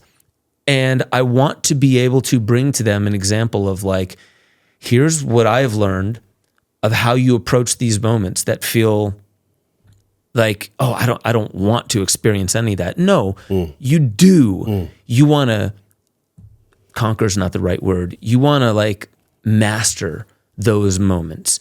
And it's not like you're welcoming those very painful, triggering moments, but when they arise, like, you know, I'm not the super controversial, not controversial, but like, I'm not the type that calls people out all the time. There's some people that I'll say anything to anybody, and it's just like, okay, is that cool? I don't know. You know, like I'm sure there's a time and a place for that. But are you just feeling all cocky if about that's yourself? your whole identity, then it's probably obtuse. Right? Because it's got this arrogant. I'll say anything. I'm not scared of anybody. Oh, you're in the macho thing. I get it. Yeah, all right. yeah. I'm not that type, but there are moments where I call somebody out on their stuff when I realize, like, you know what?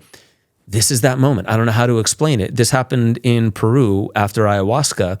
It was the facilitator who I was there with my now wife, Barbara, and I was sat in ceremony the night before. It was great, but there was a few things that kind of bothered me. And then the next day, he was like, Ben, we're going to do the sharing circle. And I was just like, you know, I actually have to get this work done because I was doing film work.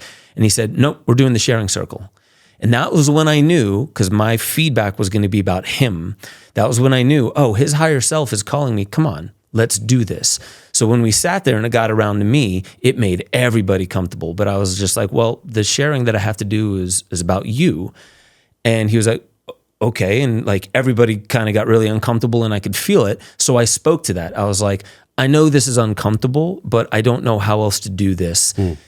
The way you did this and the way you did this and the way you did this, I felt is incongruent with the work here.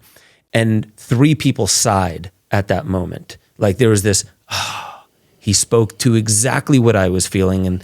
And they came up to me afterwards. And it went really well to just close that story off. But other people came up to me and it's like, I was feeling that, but I didn't even have the words for it. So thank you for sharing that. It was uncomfortable for me for sure.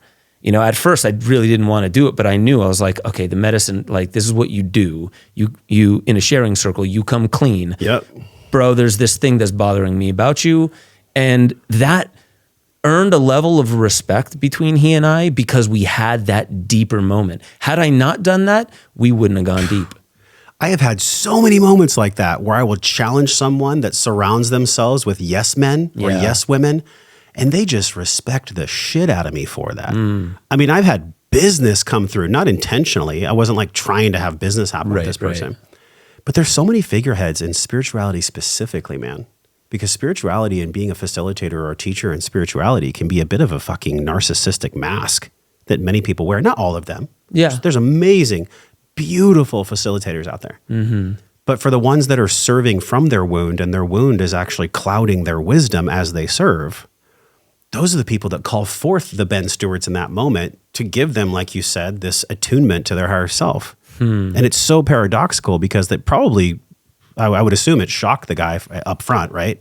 It did. Like his posture, everyone's posture. He was like, what is this guy doing? Everyone's butthole puckered. Let me just say it that way. But it's in those moments where the reason people exhaled is because, and I know I'm speaking reductionistically, for the most part, the truth is light. There's been so many moments, I'm sure, from someone with us, either watching or listening, that they've exhaled really big because there's just been truth that's shared. Whether it's subjective or objective, it's truth that they're experiencing. And then there's been moments where maybe some of the stuff we've explored has brought tension to the nervous system and they've held their breath. And both those things are really valid because it gives them a template or a mirror to see what resonates with them. Like, we're not here to tell people how to think. I'm definitely not. I'm here to offer a different perspective or seeing your life through a different lens. And the only way that I've ever done that in my whole life, man, is just at least being open to when I feel that fear, when I want to share. I just did a 4-day breathwork training, somatic breathwork training, just ended yesterday. Amazing. And it was so wild watching the people cultivate in real time the courage to share. Because breathwork is extremely potent. It's psychedelics without psychedelics. I know you've gone deep into breathwork before. For sure. And the movements and the energy and the things that the true healing that happens in the presence of spirit, or that's what breath is, right? In spiritus, the true presence that someone can share from when they've cleaned out all the gunk and garbage from their nervous system is so healing, so profound. It's like we crave it, dude. It's like the Turkish delight. It's like the forbidden fruit. Like we all want this truth. And what I'm getting around to asking you is, yes, telling a different story is so important than the one we've been force-fed. Yet, it's our spiritual work to share or to provide feedback in those moments where it's the most fear-based. Yeah. Those are the moments that matter the most. When I really want to share, but I feel like if I share, there's the fear of me not being loved, not being liked, being ostracized from my tribe, fear of death in a way. That's the story that's weaved in the new story as well, as us being at peace and not being at war with the discomfort that we feel in ourselves. When the new story that you created in that group was being called forth, you had to feel, should I say this or should I not? That uncertainty, that uncomfortability. Should I call the shaman out or not? Mm-hmm. You know, I don't want to be a jerk to this person, but I feel from a place of love that it's important that I share, yet it brings up in me this discomfort because I don't want to be perceived as blank. Right. I think that's the real weaving in the new story. That's a story itself, a collective acceptance that our voice has power. And if we're speaking that power from peace, because I think that's where really only power comes from, is peace. Yeah. Then, gosh, it's like working on multiple stories at the same time. The story collectively we know is possible, but the story that I am courageous and I am loved enough to share my truth and even learn about myself from the feedback that I receive from sharing my truth. Can we just get on with it? Mm-hmm. Can we just lean into it, y'all? Like, isn't that what we're all learning here? Try to just lean into the fear, lean into the crunch? Yeah. Terence McKenna said, nature rewards bravery. It's those moments that we highlight in film, whether it's like the bravery to finally leave an abusive relationship, or the bravery to finally speak up to somebody, or the bravery to face the biggest, baddest villain out there. It's those moments that we highlight in story. And that is, I think, the reason why when people give that big exhale is because this is ancestral. It's the same kind of thing that any of our ancestors that led us to who we are today would have felt. This, I don't want to be ostracized by my tribe, by my society. Yeah. So when you exhale, you know Bessel van der Kolk and the body holds the score or keeps the score. When you exhale, you're letting go of something that you're holding on to. And then when you tighten up, you're literally encrypting into the tissues of your body something that you're just now bringing on board. And if you think of what trauma is, like a child who witnesses a car wreck, and it's way too big for their psyche at the moment, they park it in their body, literally in their tissues. They park the memory in their tissues until a later time when they have more maturity or more capacity to process it. We're in a society where when that kind of stuff comes out, we say, oh, that's psychotic, we need to drug that. That behavior needs to be drugged. You're not fitting in with society. Instead of like, let's celebrate what it is for what it is and let it happen and see it. Hold space for it rather than prejudge it without knowing what it is. That's how you like let it go. And really, I think for the most of us, the audience at home, take a look at whether you are more at the top of your breath or at the bottom of your breath. Because there's a lot of people who are like, you can tell they have a lot of energy, they have a lot of nervousness, they talk really fast, and they're at the top of their breath, meaning they're never fully exhaling. They exhale half out and then they're back to the top. You know, they're pinging up there. And then you have other people which you could say they have like low adrenal, they're not inspired enough. They're at the bottom of their breath. And those are the ones who you'd say, oh, they're sluggish or they're slow, and they're more prone to not anxiety like at the top of your breath, but the depression. Your breath is also telling a story. And these are the things in meditation and in spirituality that we look at of ourselves. Like, what story is this actually telling? I'm a nerd on fascia, and fascia is all the connective tissues in the body. And there's this Dutch embryologist called Jaap van der Wal, and he studies the embryological and lifelong story of the fascia, because you know that we dry out towards the end of our lives, like all of our tissues, we end up drying out. Whereas at the beginning of our life, we're 90% water. By the end of our life, we're like 60 to 70% water. A lot of people are like, how do we stop that from happening? No, I think we're supposed to crystallize into something. That's the process. You can be the Dave Asprey who's like, I want to live to 160, but like for what? That's like an author. That's why if I was like, if you're the ghostwriter and I'm an author and I'm like, I want to write this book about this thing. And you're like, how many pages? 300. How about 450? Well, you haven't even heard the story yet. Mm-hmm. You know what I mean? Why would you want more of something you don't even know what it is? It's quality. It's not quantity. It's like any relationship. My relationship with my wife, we've long said, let's not shoot for how long we can be together. How deep can we go together? Because, some relationships I think are meant to end after a very quick and fiery, passionate exchange. Then they end naturally. Yes. If you have this dream or you're stuck in this story where we got to be together forever to fulfill this part of a story that I have in my head, then that's not really allurement. That's not intimacy. That's not love. You're not looking for a deeper element of yourself that comes alive in the presence of some other being. Mm-hmm. So that to me is, that is at the basis of why all of this truly is a story. We're here to dig up the meaning that's already there and ask ourselves, am I at the top of my breath? Am I at the bottom of my breath? What does that say? Okay, well, if I'm always at the bottom of my breath, what happens if I like breathe in more fully and like, maybe move a little bit quicker? And what does that do to my spirit? What does that do to my psyche? How does that change my cognition? How does it change the way that I speak? Your voice will change. You notice that people who speak fast, they also speak higher. Mm-hmm. People who speak slower, they start speaking lower. And all of that tone matters. Just like in a song, it's not just saying a word and hitting a specific note. It's how you say the note that matters. Yeah, what you're talking about to me that we actually learned this past weekend is this concept of range. So my ability to sit with the sadness and be with the joy. You rob one, you rob the other, which I don't think many people have even heard or know about. So if emotion was a dial, and I turn down my grief, well, then I'm not going to be able to turn up my joy. It's just inevitable, right? Because it goes back to the thermodynamics. I cannot destroy energy. It only moves. Yeah. It only transmutes.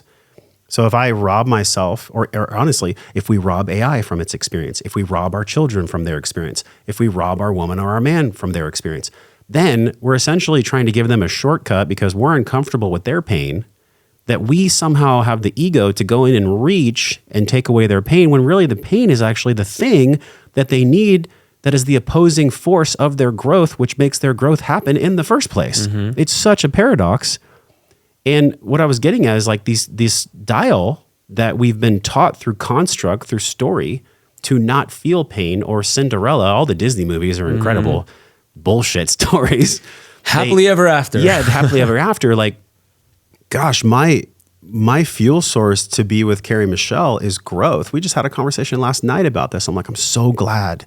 I'm so grateful that you're open to growing and that you're willing to do work and grow, because I could never be with you if you weren't. Yeah. And she was like, me too. And I just said, thank you, God, for like giving me this woman in my life that is committed to growing and knowing. And like you said, there may not be the Cinderella moment for all of us. The glass slipper may not be real at all, but yet we learn so much about ourselves when we learn that the dial can be amplified for grief or sadness or joy. We can turn the dial full on whenever we want when we exercise that agency that you talk about being part of the story. You said it was the main character that has the agency of choice. Is something around the word? Well, we focus on the main character. They all have agency. But we focus on the main character. Then there's like secondary and then tertiary characters. And as you do that, their dimensionality gets flattened. But in all these main characters' agency, there is a focus on what is real and an amplification of their pain, their sadness, their joy, whatever it is. They're fully 100% present to it. Yeah. All of these heroes' journey arcs, the separation, the initiation, the return, we all want to skip and go to the return. Who wants to be initiated, man? It's not a sexy thing. Who wants to be separated? That ain't sexy either. Everybody wants to skip to the false embodiment of it, essentially. Right. But that's not the path. On the surface, we do. If that were true down to the core of who we were, then we wouldn't watch Lord of the Rings as it is. We would want it to start with Frodo throwing the ring into the fires of Mordor, and then 3 long films of celebration, if that's what we really wanted. We crave to watch films that inherently have conflict, so we can see that pressure pull the true colors out of the character, so we can see what they're really made of, because that is the actual lifeblood of not just story, but as I said, story is what holds together the human experience. Conflict is necessary. It is necessary. So is confinement. Because if we could go off and do just anything, there wouldn't be some kind of telos to the story. So each and every one of us, there is something we are moving towards, whether we've put our mind around it or we can wrap words around it. There is something drawing to us. And a lot of us, I think the depression that we feel is when we have surrendered ourselves to a story that's not ours, because culture, because our family, because it gives us this reward that's not the reward we're actually after. And talk about the billionaires who are not happy. Right? They're like, man, money is like the highest reward. No, it's not. It may be a bridge. And if you are living under the poverty line, money can maybe buy you a little bit more happiness. But after a certain point, it actually breaks off at $90,000 a year. It does not gain you more happiness. In fact, the more money you have, it actually causes more worry about how it can drop down to nothing. Because I had all these plans for all that money, and then Bitcoin went to zero or something like that. You know what I mean? So I've met millionaires, centimillionaires, and billionaires. They all have just the same amount of fear for their money as the other. So a centimillionaire is like, I'll be happier and I'll feel more secure when I have $1 billion. No, you won't. No, you won't. You'll worry about $1 billion the same way you worry about $100 million. The same way a millionaire is like, I need $100 million so I can feel safe.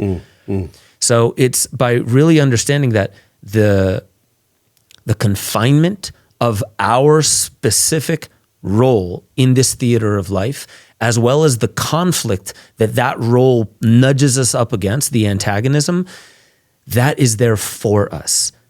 It's hard to flip that script. It's hard to know that asshole that just embarrassed you or humiliated you or whatever is God in disguise. It's hard to flip that script. But we are not a species that is just looking for the easy thing to do. We think we are. We think we're looking for convenience, but why are we not happy when we get to convenience land? I mean, look at America. You can go into any 7-Eleven every couple miles and you get however many slushies, however many flavors, however many candy bars. Are we happier as a country? I wouldn't say so. I'd say there's still a lot of war. There's still a lot of theft. I want what's yours, what I don't already have. Convenience does not get us to where we're going in our story.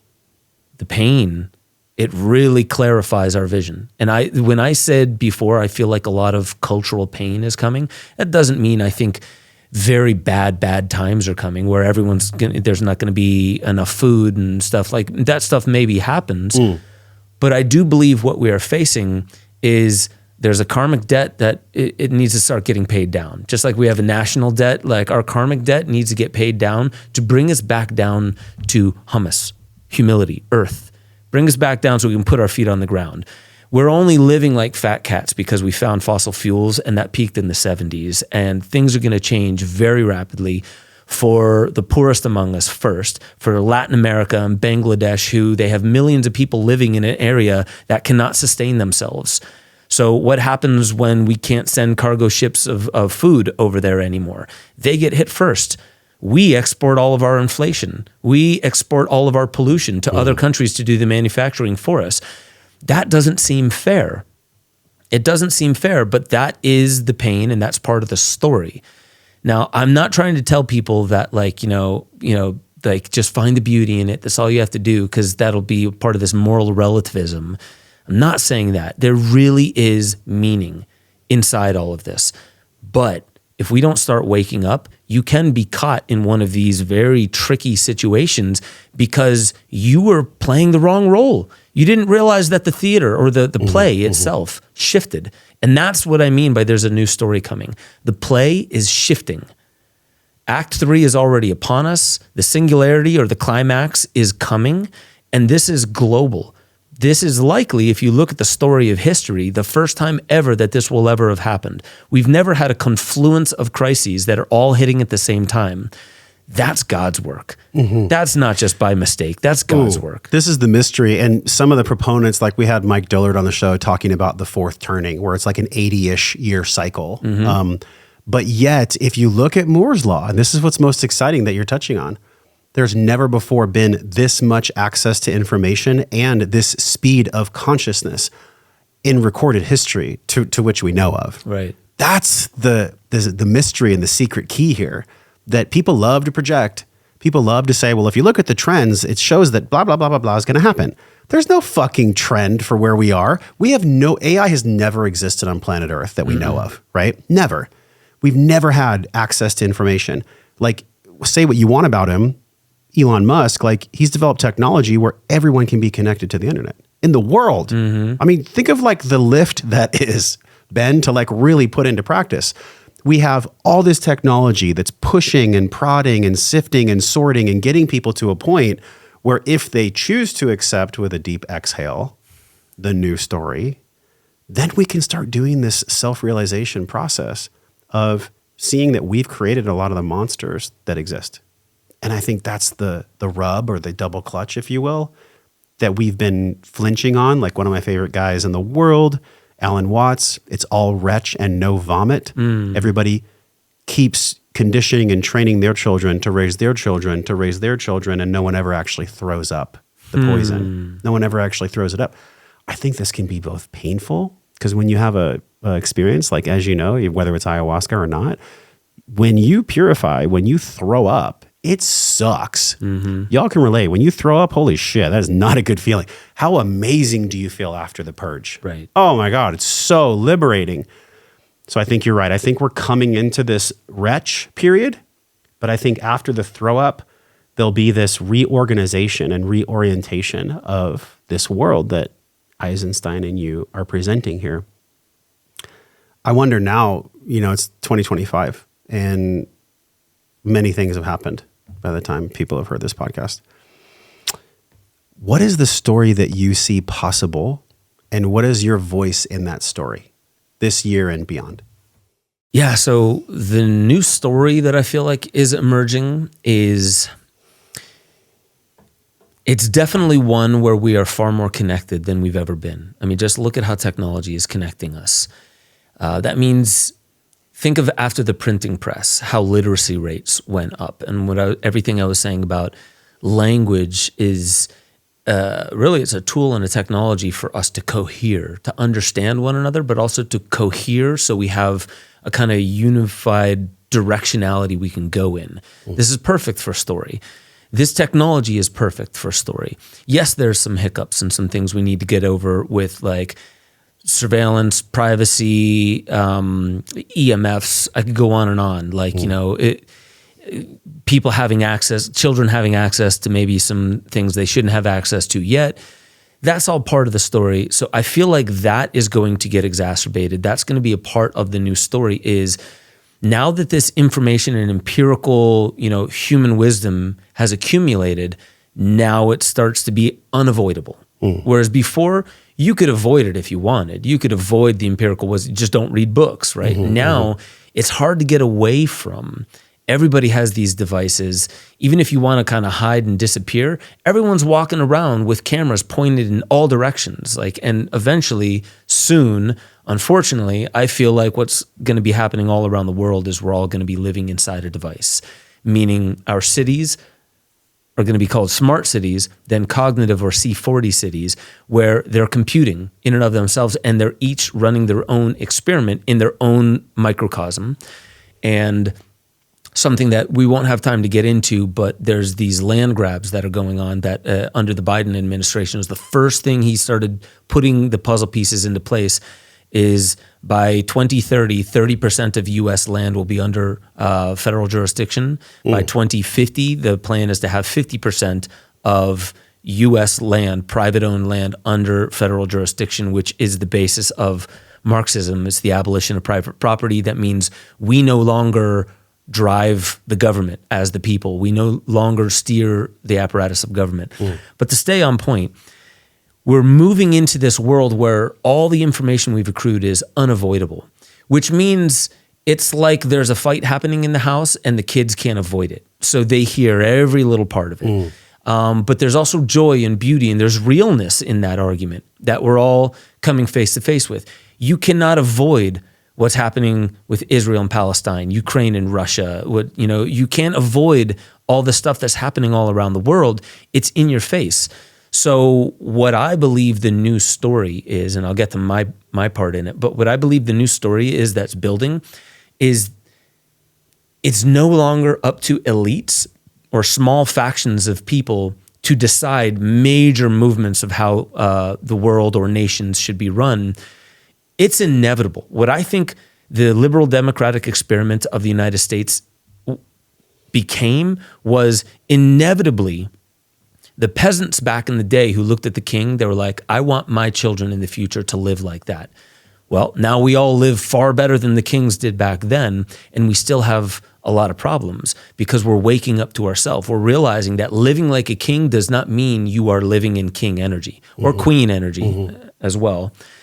So I think what that means is we are starting to, thanks to technology and thanks to not being able to avoid the empirical wisdom that's been accrued, we are using that as a mechanism by which we integrate ourselves back into the whole story, the holistic story. And it's not quite cosmic yet. We're just talking about geocentric. You know, the geocentric story, we're trying to embed ourselves back into nature. So we realize the whole thing is an organism, right? There's no such thing as throwing your trash away, right? Somebody is downstream. So that is an accountability as a species we have not had to really face yet. So the new story is accountability for that which we haven't needed to be accountable for yet. What does that sound like if I were to say that's not a species but a human? At what point does a human start really facing that? When their desires for hedonistic and or selfish living can't continue anymore. I think that's where we'd have to pause and reflect. Yeah. If I were to put it into a developmental stage, I would say this is maybe past the point of puberty. You know, that's where we can start having babies and we start like sending people out into the world, which is going to have a big impact. And we embed those people with our stories and all our shadow and everything like that. But I think when a child starts to realize that their actions have consequences, they start realizing they have to be accountable to it, even if they shy away from it. We as a species are hitting that point. And I don't know if you've heard Michio Kaku and other people, they talk about type 0 through type 3 civilizations. No. Well, a type 0 civilization is us. We haven't even learned to properly harness the power of the planet. Type 1 civilization is when you properly learn how to harness the power of a planet without producing all these negative costs like pollution and stuff like that. Type 2 civilization is when you harness the energy of a star and you can travel the cosmos like that. Type 3 civilization is where you harness the 0-point energy that is just inherent all around us. And I think Terence McKenna even said this on that video clip where he's out in nature and he's saying, I just think it's going to get weirder and weirder and weirder. And he's like, this is what happens. All this crazy stuff that you see in the world. And I think if he would have had the language, he would have said all the, the woke stuff, all the way down to the extremist right, fundamentalist, Christian nationalist, all the stuff that we would say is the craziest thing in the world. This is what seems to happen to a species as they're about to go type 1, from type 0 to type 1. We experiment. We try new things. We're in our adolescent phase. We're going to go out and we're going to make a lot of mistakes. But the new story is truly where we start understanding that we have a role because I am an agent, that my actions change the causal structure of the universe. I have to be accountable to that. Nobody else can be. And in a way, they're going to hold me accountable for my actions. So now we're congealing together as a globalized species held together by information transfers of technium. We're starting to understand that our actions have impact. So for me, because I truly believe that's what's next for humanity, how do I make the transition into it smoother? And how do I empower people to not shy away from the pain or shy away from their shadow, but actually bring it up to the surface and willingly experience the pain of accountability for all that we've done, but also all that we are connected to having been done. We're a part of a species that seems to be destroying the planet. A lot of us feel that. We really do feel that, but there's a lot of us that don't. We just live in our happy little bubble. How's that world going to get rocked? It's not going to be me knocking on their door and it's like, hey, can you take a little bit more accountability for the things, that for what's happening in Bangladesh? And yes. No. So my role is to make films. And if you go back and you look at any of my films, any of my content whatsoever, even back into the music that I used to make, it had a darker shadow edge to it. I would talk about conspiracy, but I would do so in a way that was leading to the end, which was always a twist ending, and that was always something super empowering. And once you have your world rocked and you see, like, a lot of people, they feel good with conspiracy because they're like, oh, all that depression that I feel, it's not my fault, it's their fault. And I'm like, you can't pass the buck. Accountability is on you. So my job as an artist is literally to help build the bridge of the story, the old story that we're in, to the new story, so we can actually mature as a species and go type 1 and actually travel interdimensionally. We can travel out into the cosmos. We can actually get to the next step of where I think technium wants to take us. And that's to bridge between not just here in the earth, but the greater part of the split off parts of self, which is the cosmos, other dimensions that are existent right here that you only touch when you do 5 grams of mushrooms or a large DMT hit, and you can plunder the palace. That is my role. And that's why art has always been the number one for me. And that's why I'm even making a film course right now to teach people story, but it's called The Soul of Filmmaking. Because I don't care if people know how to do impact blurs and these kinds of transitions and cuts, and I want them to understand the fundamentals of storytelling because we're already doing it. We're doing a clumsy job when we don't know ourselves, which is all part of the story. But the more we can introduce each other to who we are in this cosmic story through the use of story itself, I think the smoother the transition between the old cymatic pattern into that chaos period, which we're in, this fourth turning, into the next higher frequency, the pattern that we're stepping into. So my role is to start telling the new stories, and people will feel the resonance. They will just feel the resonance. As any story that you've ever heard that's just like, oh man, I feel that. Where does that feeling exist? How does it resonate? Where inside you does it resonate? Sometimes it resonates inside you in a place, but oftentimes you're swimming in it. You're like, man, that was exactly what I needed to hear. And I'll end on something that might seem very trivial, but after 2020, when the right started gaining a lot of steam because the left started looking very crazy, I was very disappointed in comedians. Not just the comedians on the left that would get up and start, using shaming, but the comedians on the right that, they took that bifurcation and they stood firmly on that other side. Have you seen Anthony Jeselnik? Dude, he's on Netflix. And one of my favorite moments was when he showed to me in one joke exactly what was bothering me about the right and their, let's say, their mouthpieces, all the comedians and all the artists that are kind of like building the ethos story of the right. And he just stopped in the middle of a skit and he said, I hate cancel culture. And a bunch of people started cheering. And he said, yeah, that's my impression of a shit comic trying to get on Joe Rogan. Right. And the thing that I found so funny about that was it's so true. There were all these comedians that I love that started like trying to get on Rogan by way of like kind of virtue signaling with this whole cancel culture thing. And he's bringing it back down to the dark comedy of it all. It's like he even said this one thing about thoughts and prayers. That's the name of one of his whole skits. Yes.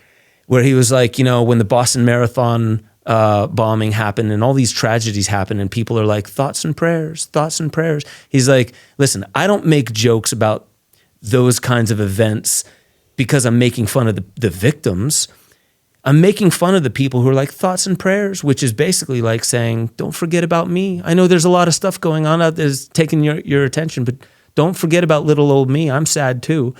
And I think there's something in that beyond what's funny about it, but the funniness, the ability to laugh at something like that is like, when you laugh, it's very close to crying, and there's this erratic breathing pattern that really is like that exhale. It's like letting go of something. It's like we're holding on to this false part of a story that when somebody can put it very succinctly in a joke and make us laugh, that's truth in a moment. To me, that is truth in a moment. That's like, now I see why even the side that I championed for a while is a little bit ridiculous or is going a little bit too far. Or that's the one I'm concerned with now as we move forward. Because I'll just end on this. The thing that I feel everyone's talking about is this civil war and all this polarity and all this division. But another thing that's very much so helping the division and the polarity are all the people talking about all the division and the polarity.